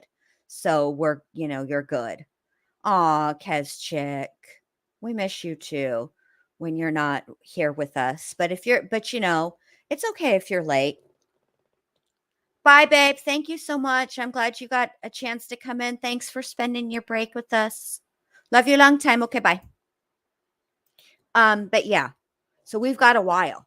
So I'm going to need the state to do a much, much better job connecting these two incidences, because in my opinion, at this point, they haven't. Just because it wasn't prosecuted doesn't necessarily mean it wasn't a valid crime. Things don't get prosecuted. That takes a lot. There's a difference between knowing and proving. No, babe, it's fine. And you got a mod. And when you got a mod, you got a mod. And having a wrench on a channel is a big responsibility. So I get it, babe. I totally support that. We're just so glad that you show, when it's really sweet of you always to be so supportive, especially when you have to mod. It's a lot. So oh, no, where's Kenny? I read the emails. I'm the only one that reads the emails. I don't get emailed a whole lot, to be quite frank with you. I mean, I do, not, I mean, I've been emailed a few times by a few subs for like case suggestions and stuff like that. But no, I'm the only one that reads my emails. I don't have an email person. So Molson man. But yeah, to me, as far as I'm concerned in this situation, with just as it stands right now. Oh, let me put it in the chat. It is, as far as I'm concerned, at this point, based on this specific testimony, I don't find the two cases connected, because I also can logically reason out why things would not be prosecuted. Well, I don't blame you. Where's Kenny? Shmita, you are not the worst mod ever. You are the best mod ever. You know this. Everybody that's a mod with me, because let's be honest. When I'm on this channel, obviously, like I don't even like to use this word, but this is my channel, right? I'm not even going to use the word creator, because like I know I create content, right? I know that, but creator seems like fancy. You know what I'm saying? Like I really just, I don't know. But anyway, but then when I'm on True Psych Ward's channel, I have a wrench over there. I mod for her. We all mod for each other. Do you know what I mean? It's like a family thing. So for me, everybody, I don't know. We have a really great team here, and we all help each other out. You know what I mean? I feel like a creator is fancy. Like, do I create content? Well, yeah, because obviously the idea, the concept for the videos, that comes from this brain up here. I know it's kind of scary. When I sit back sometimes and I think about it, like it is a little, but it's good for me because I am a creative person. But yeah, I just feel like I always think of creator in the biblical sense. You know what I'm saying? And it always feels like, weird to me, but that's,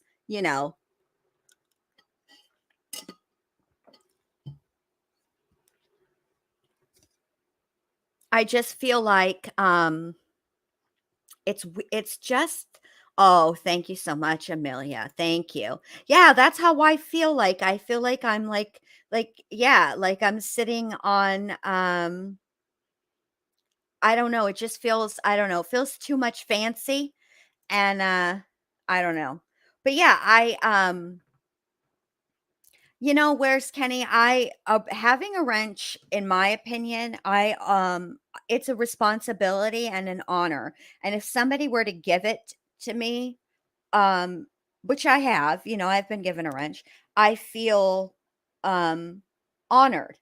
And I try to wrench as often as I can, but I also have a channel, so it's a little bit different. If didn't have a channel, I probably would be a better mod, but it is what it is. And but I get it. Oh, thank you, Max 2002. You guys are great. You guys are so supportive. Yeah, I feel like I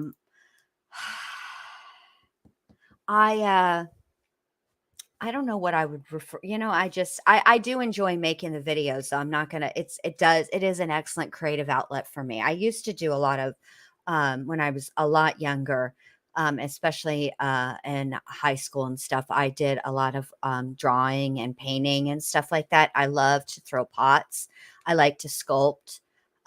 Those are my favorites. I did a lot of that stuff. I know. That's the thing. this is the irony of all of this. I only have a wrench on True Psych Word and one other channel, and I've never used it. And then on this channel, right, I went bananas and timed out a whole ass chat for literally zero reason, you know? So yeah, I just don't do it.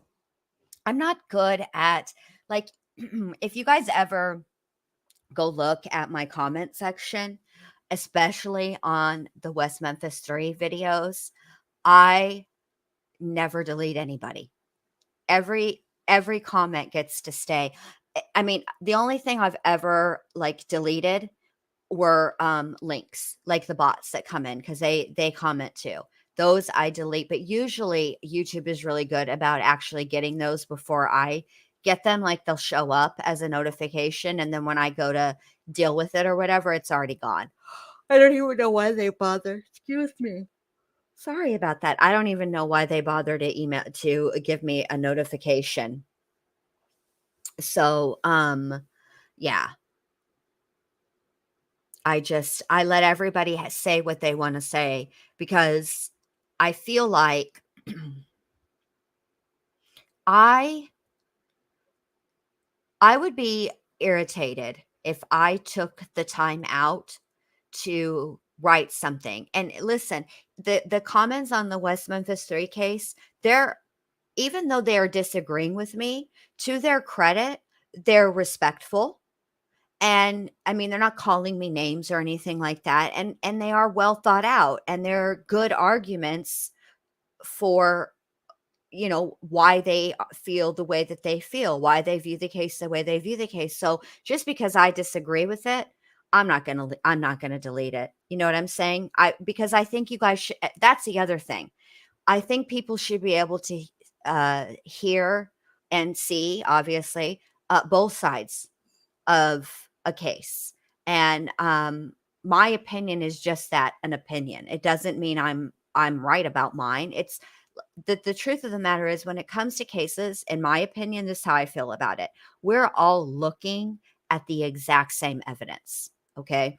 But it's what we and how we interpret, it's our perspective and our perception of that evidence that's different. The evidence is there, right? It is what it is, but it's the way we interpret, evaluate, and, you know, perceive the evidence that is what forms our opinions. And so my opinion is no less valid or important than anybody else's. So I like that. I treat other people the way that I want to be treated.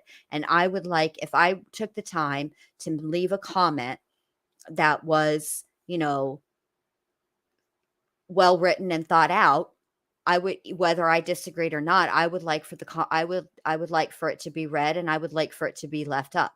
So that's how I treat other people.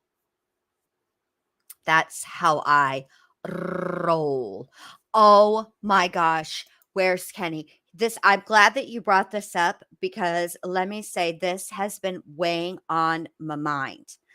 I'm so glad that you thought it was part of initiation, because when I did it and I realized, oh my gosh, I timed out, where's Kenny? And they just joined like 27 seconds before that, right? They're never going to come back to the channel. I've offended them. I felt awful. The rest of these hooligans have been here a minute, and they know how I like roll accidentally. Like, I'm never one of those people that just you know what I'm saying? Like, I don't mod at all, barely. Even in my own channel, I don't mod. So I feel like you guys all but Kenny was like just barely, you know, and you had just started coming into the chat like on a regular basis, and I felt awful. And the other one I felt awful about, yeah, Shmita's like, what buttons are you pushing? And then the then everybody was like, oh, I was just, and then when Shmita did it, that's what was so hilarious about all of it, because then Schmida starts hiding people, and poor Team Psych Ward has to go and unhide people, and that's why it's called Delete Gate, Schmida's Revenge. Poor Kenny, poor where's Kenny? Like, oh my God, I'm gonna do it. I'm gonna become a member. Blocked. Poor where's Kenny. I'm so sorry about that, and I'm so glad you were understanding and realized, like, hey, Jen doesn't do stuff like that. Hey, Renee New, how you doing? Good to see ya. Yeah, Shmita the Terminator. She is being. I'll be back. Poor Shmita. So yeah, I'm just so you guys are all the best. You really are. I say this almost every night. In fact, I feel like I might say it every night, but I really do think that this is the best chat on these YouTube streets for reals, because we're just, everybody's like understanding. We can all disagree, and you know, I don't ever, you guys are just really cool. Oh yeah, where's Kenny? I did. Yeah, I have accidentally. See, that's the thing. I'm very rarely an intentional remover or blocker of comments. Now bots, that's different, but an actual like a comment, I just feel like people should have a voice. And that's why thank you, Amelia. I love you guys too. And that's what makes me a bad mod, because I don't ever know what's like, see, what my respectful is and what somebody else's respectful is are probably two different things. For me, I'm like, up until you start dropping like the C word, you know what I'm saying? As long as you're not like calling somebody else a name or me a name or somebody on the panel a name, like that's fine.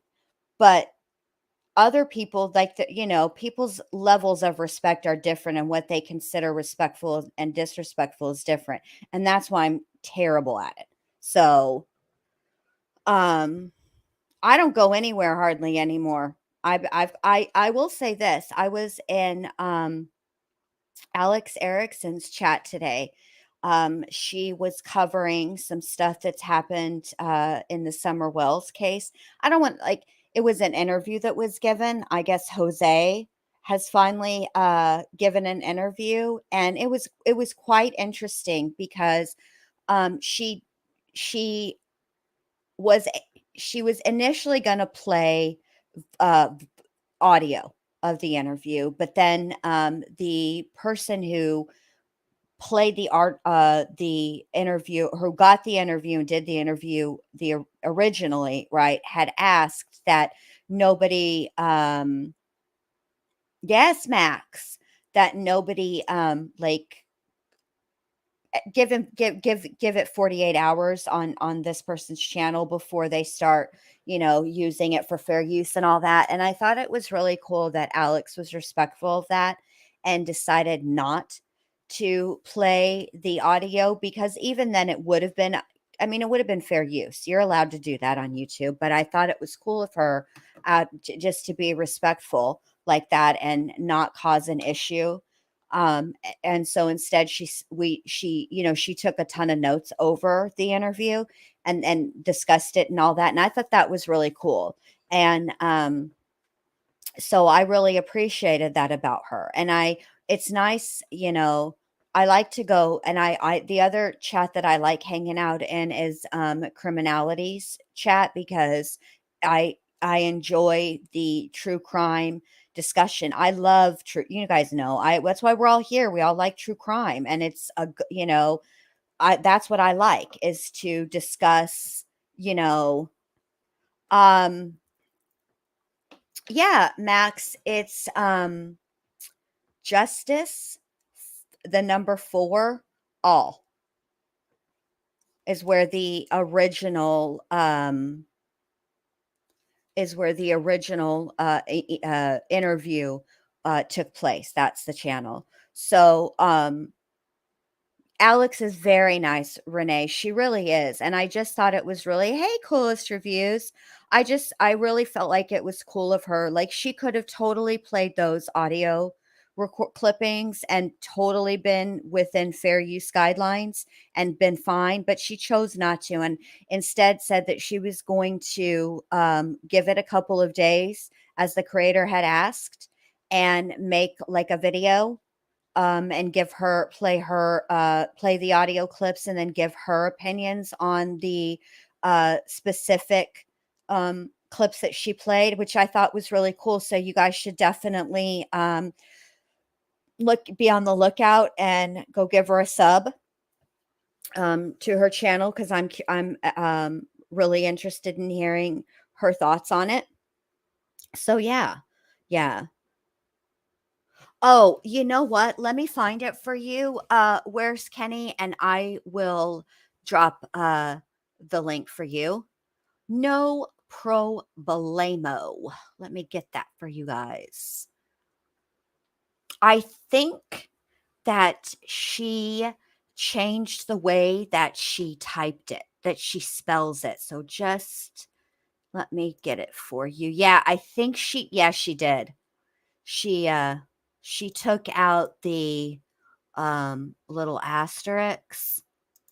So let me put it in chat for you guys. All right. There's hers. There's criminalities. And then let me give you guys Alex's. Give me just a second. Oh. Because she's really cool. And I like, I just thought that was really admirable what she did. Because she didn't have to. All right.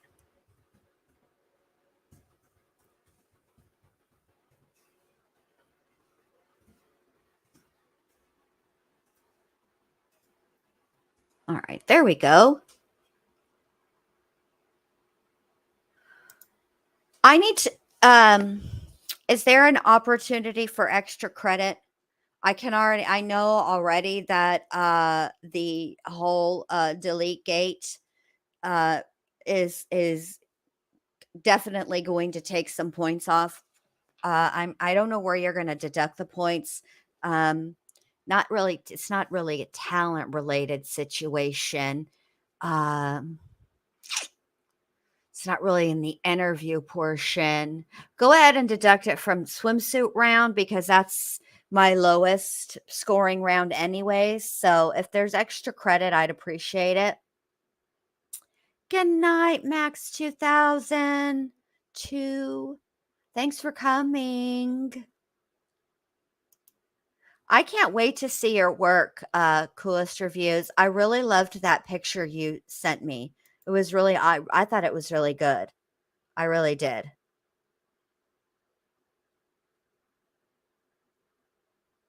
You got an outage, Tony? What happened?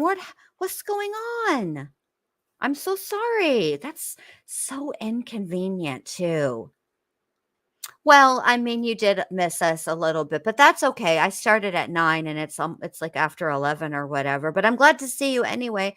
We're just sort of, oh, you're welcome. Where's Kenny? We're just sort of wrapping it up. You know how I get off tangent, I've been talking about nothing probably for like 20 minutes. Oh, I'm so sorry that you've had a power outage. That sucks, Tony. Those are the worst.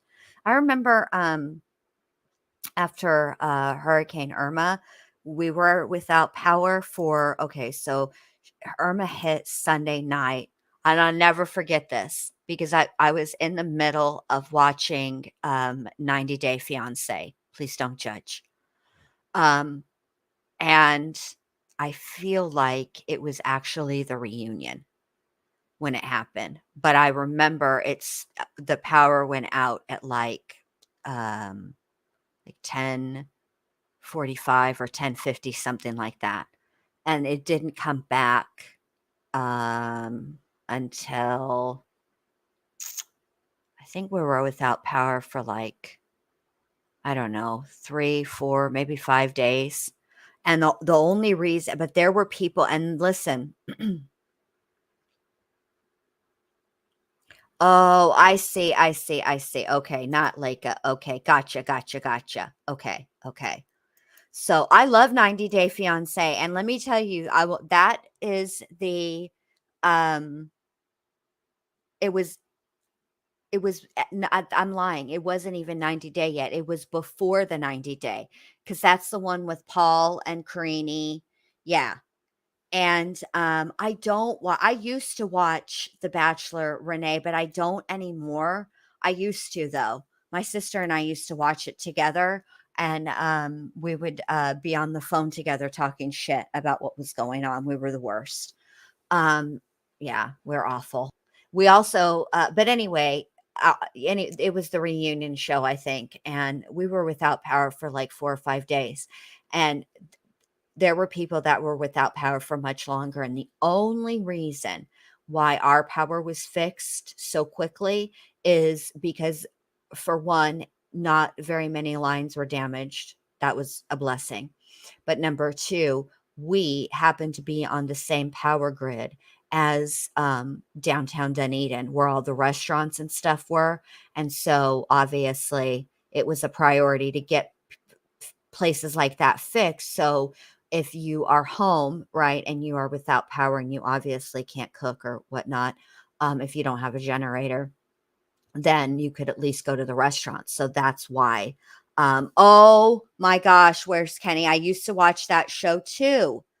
No, it's not in bad taste at all. Coolest reviews. I loved it. Um, my sister and I watched Married at First Sight too, and that when we first started watching it, I was in Georgia, and so we were physically watching it together, and it sort of reminds me of, maybe it prepared me in a way for what I do now, because there was a lot of pauses, like we would pause the DVR and talk shit. So yeah. See, and isn't it weird, Molson Man, how that goes? How it's weird. Okay, so everybody was really thinking that, so my sister-in-law lived on, near Clearwater Beach, right? So, um, she was out of town, and we were watching her dog, and we had debated back and forth, whether we should stay at her house and just everybody go over there, or bring, the dog over to our house and stay. And because where her apartment was, right, she, like, you walk out her back door and there's literally an intercoastal waterway, because there were boat docks there, right? And so we were like, well, no, there's no way, right, that would be safe. We're probably going to get flooded. We thought we would be far safer, or, in Dunedin, right? Not only that, but we were on the second floor and she was on the first. So, do you know, she never, ever lost power? It was crazy. Absolutely crazy. And I remember too, Tony, what devastating effects tornadoes have. So when I was growing up, I lived in Arlington. That's the house I grew up in Arlington, Texas. And the house that I grew up in, where we lived, there was the tornado siren, right? And when you come from a place like Arizona, where that kind of crap does not happen, right, you're not prepared, and nobody actually tells you. Like, we had tornado drills in school, okay, but they don't explain to you in school, which they should, that the tornado sirens don't just go off for tornadoes. They go off for different reasons, right? But my mom, bless her heart, so she would hear the tornado sirens frequently, because they go off if there's a severe thunderstorm as well, not just for tornadoes, right? She would have me and my sister hauling down their mattress, because they had a queen size bed, the biggest mattress, right? And she would try to get us and the mattress in the downstairs half bath. So a half bath is a toilet and a sink. It's not all that big, right? And then eventually she quit doing it. It only happened like 2 or 3 times, right? So it's like an exaggeration, but it's hilarious. Okay. So then it had to be 2000, I think. Yeah, it had to be. In 2000, a tornado did actually hit Arlington. And I lived in Arlington too, but I lived a little bit further away from my mom and my dad where I grew up, right? So it hit, and the sad thing is my mom was home by herself, just her and the 2 dogs. And they're really like, they protect the neighborhoods afterwards, because there's no power and it's really crazy, and people, they're still trying to all the things that happen after an event like that. Well, my mom's neighborhood where I grew up, the only thing that happened to my parents' house was that the fence only on one side blew down, right? But on so there was one main like street that, so we lived off of Matlock, and the street you turn on into the neighborhood is Embercrest, and there's 2 sides, obviously, of Embercrest.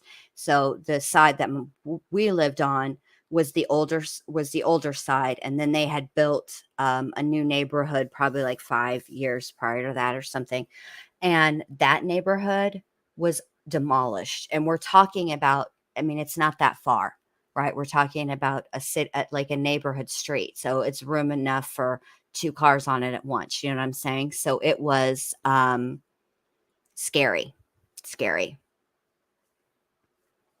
Yeah. I'll never forget though, when right before Irma hit. You have to. I can't wait to see it. I love it. I really like it. I love your art, Coolest Reviews. So send it to me. I will appreciate it. I promise. So yeah, in Texas, it's okay. So they go off for tornadoes, but they also go off for like not just thunderstorms. It's got to be a severe storm, right? So yeah, it's kind of scary. But yeah, it's weird. It's weird. And everybody, I will say this, everybody in Florida is like, "Oh, hurricane, we get some days off work. Hurricane party." And I mean, nobody, we're here now by ourselves, and I don't really know anybody here in Florida. So, you guys are like my friends. But now I know that there are a few of you guys that live close. I think, um, isn't it Gwen that lives close? Excuse me, close to me, I think. And there's a few of you guys. So now, should there be a hurricane, I totes expect an invite to the hurricane party. So yeah.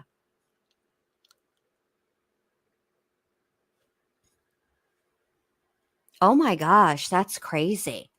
What's it's really crazy what tornadoes are capable of, because the way that um it's so weird to watch them drop down and then do all this damage, and then they pick up a little bit and they move, obviously, because the storm is moving, and then they go back down. Mother Nature is impressive. So it's crazy. But yeah, it's crazy, crazy, crazy. But I think I'm gonna go ahead and wrap this up, you guys. I This is what I think we should do, because now I want to hear. Oh, you should. You should, Tony. You should come to our look. Maybe I'll throw the dadgum hurricane party. I think what we should do is, since we just heard about John Hanson, right? And the actual next testimony is Jason Mengele. Let's go ahead and plan for his testimony. So tomorrow night, I'm going to start a little bit earlier. I'm thinking, well, no, let me look. I might not have to start earlier tomorrow night. Let me look. Por favor, give me un minuto. Let me look. Okay. So tomorrow night's testimony is an hour and 58 seconds. And then, yeah. So I can probably start. Let me go ahead and just start at 8:30 because let's do this. I'm going to start at 8:30 because no, I will throw it. Listen, I'll throw it if somebody else doesn't throw it. We're all close enough. That's right, Molson Man. Molson Man ain't playing around here no more. He's had all he can stand and he can't stand no more. Oh, okay, Molson Man. That's cool. I didn't know that. Wow. Okay. So look here, hurricane party. All right, we'll figure it out. But anyway, we'll go ahead and start at absolutely Molson Man. Tony needs a note for her boss. We'll start tomorrow night at 8:30 because we're going to want to talk about it, and there's probably going to be a lot of pausing. So let's plan for 8:30, and then we'll just. Oh, you can't do early. Can you do 9, Kez Chick? Will that work for you? You can do. So it's better to go later. All right. So let's for Kez Chick. Let's do 9, our normal time, right? And we'll just go through it, and then we'll see where we're at, and we'll just whatever we got to do. So plan for Tuesday, Wednesday, and Thursday for Jason, because we definitely want to hear that, right? All right, that's what we'll do. All right, you guys. So thank you so much for being here. Thank you for all the support. Thank you, Amy, for the super chat. Thank you, where's Kenny, for the super sticker that you sent. I really appreciate it. You guys are the best. And I will see all of you guys tomorrow night at our regularly scheduled time, 9 p.m. Eastern. All right. You guys be good and take care and have a great Tuesday. And I'll see you Tuesday night. All right. Bye.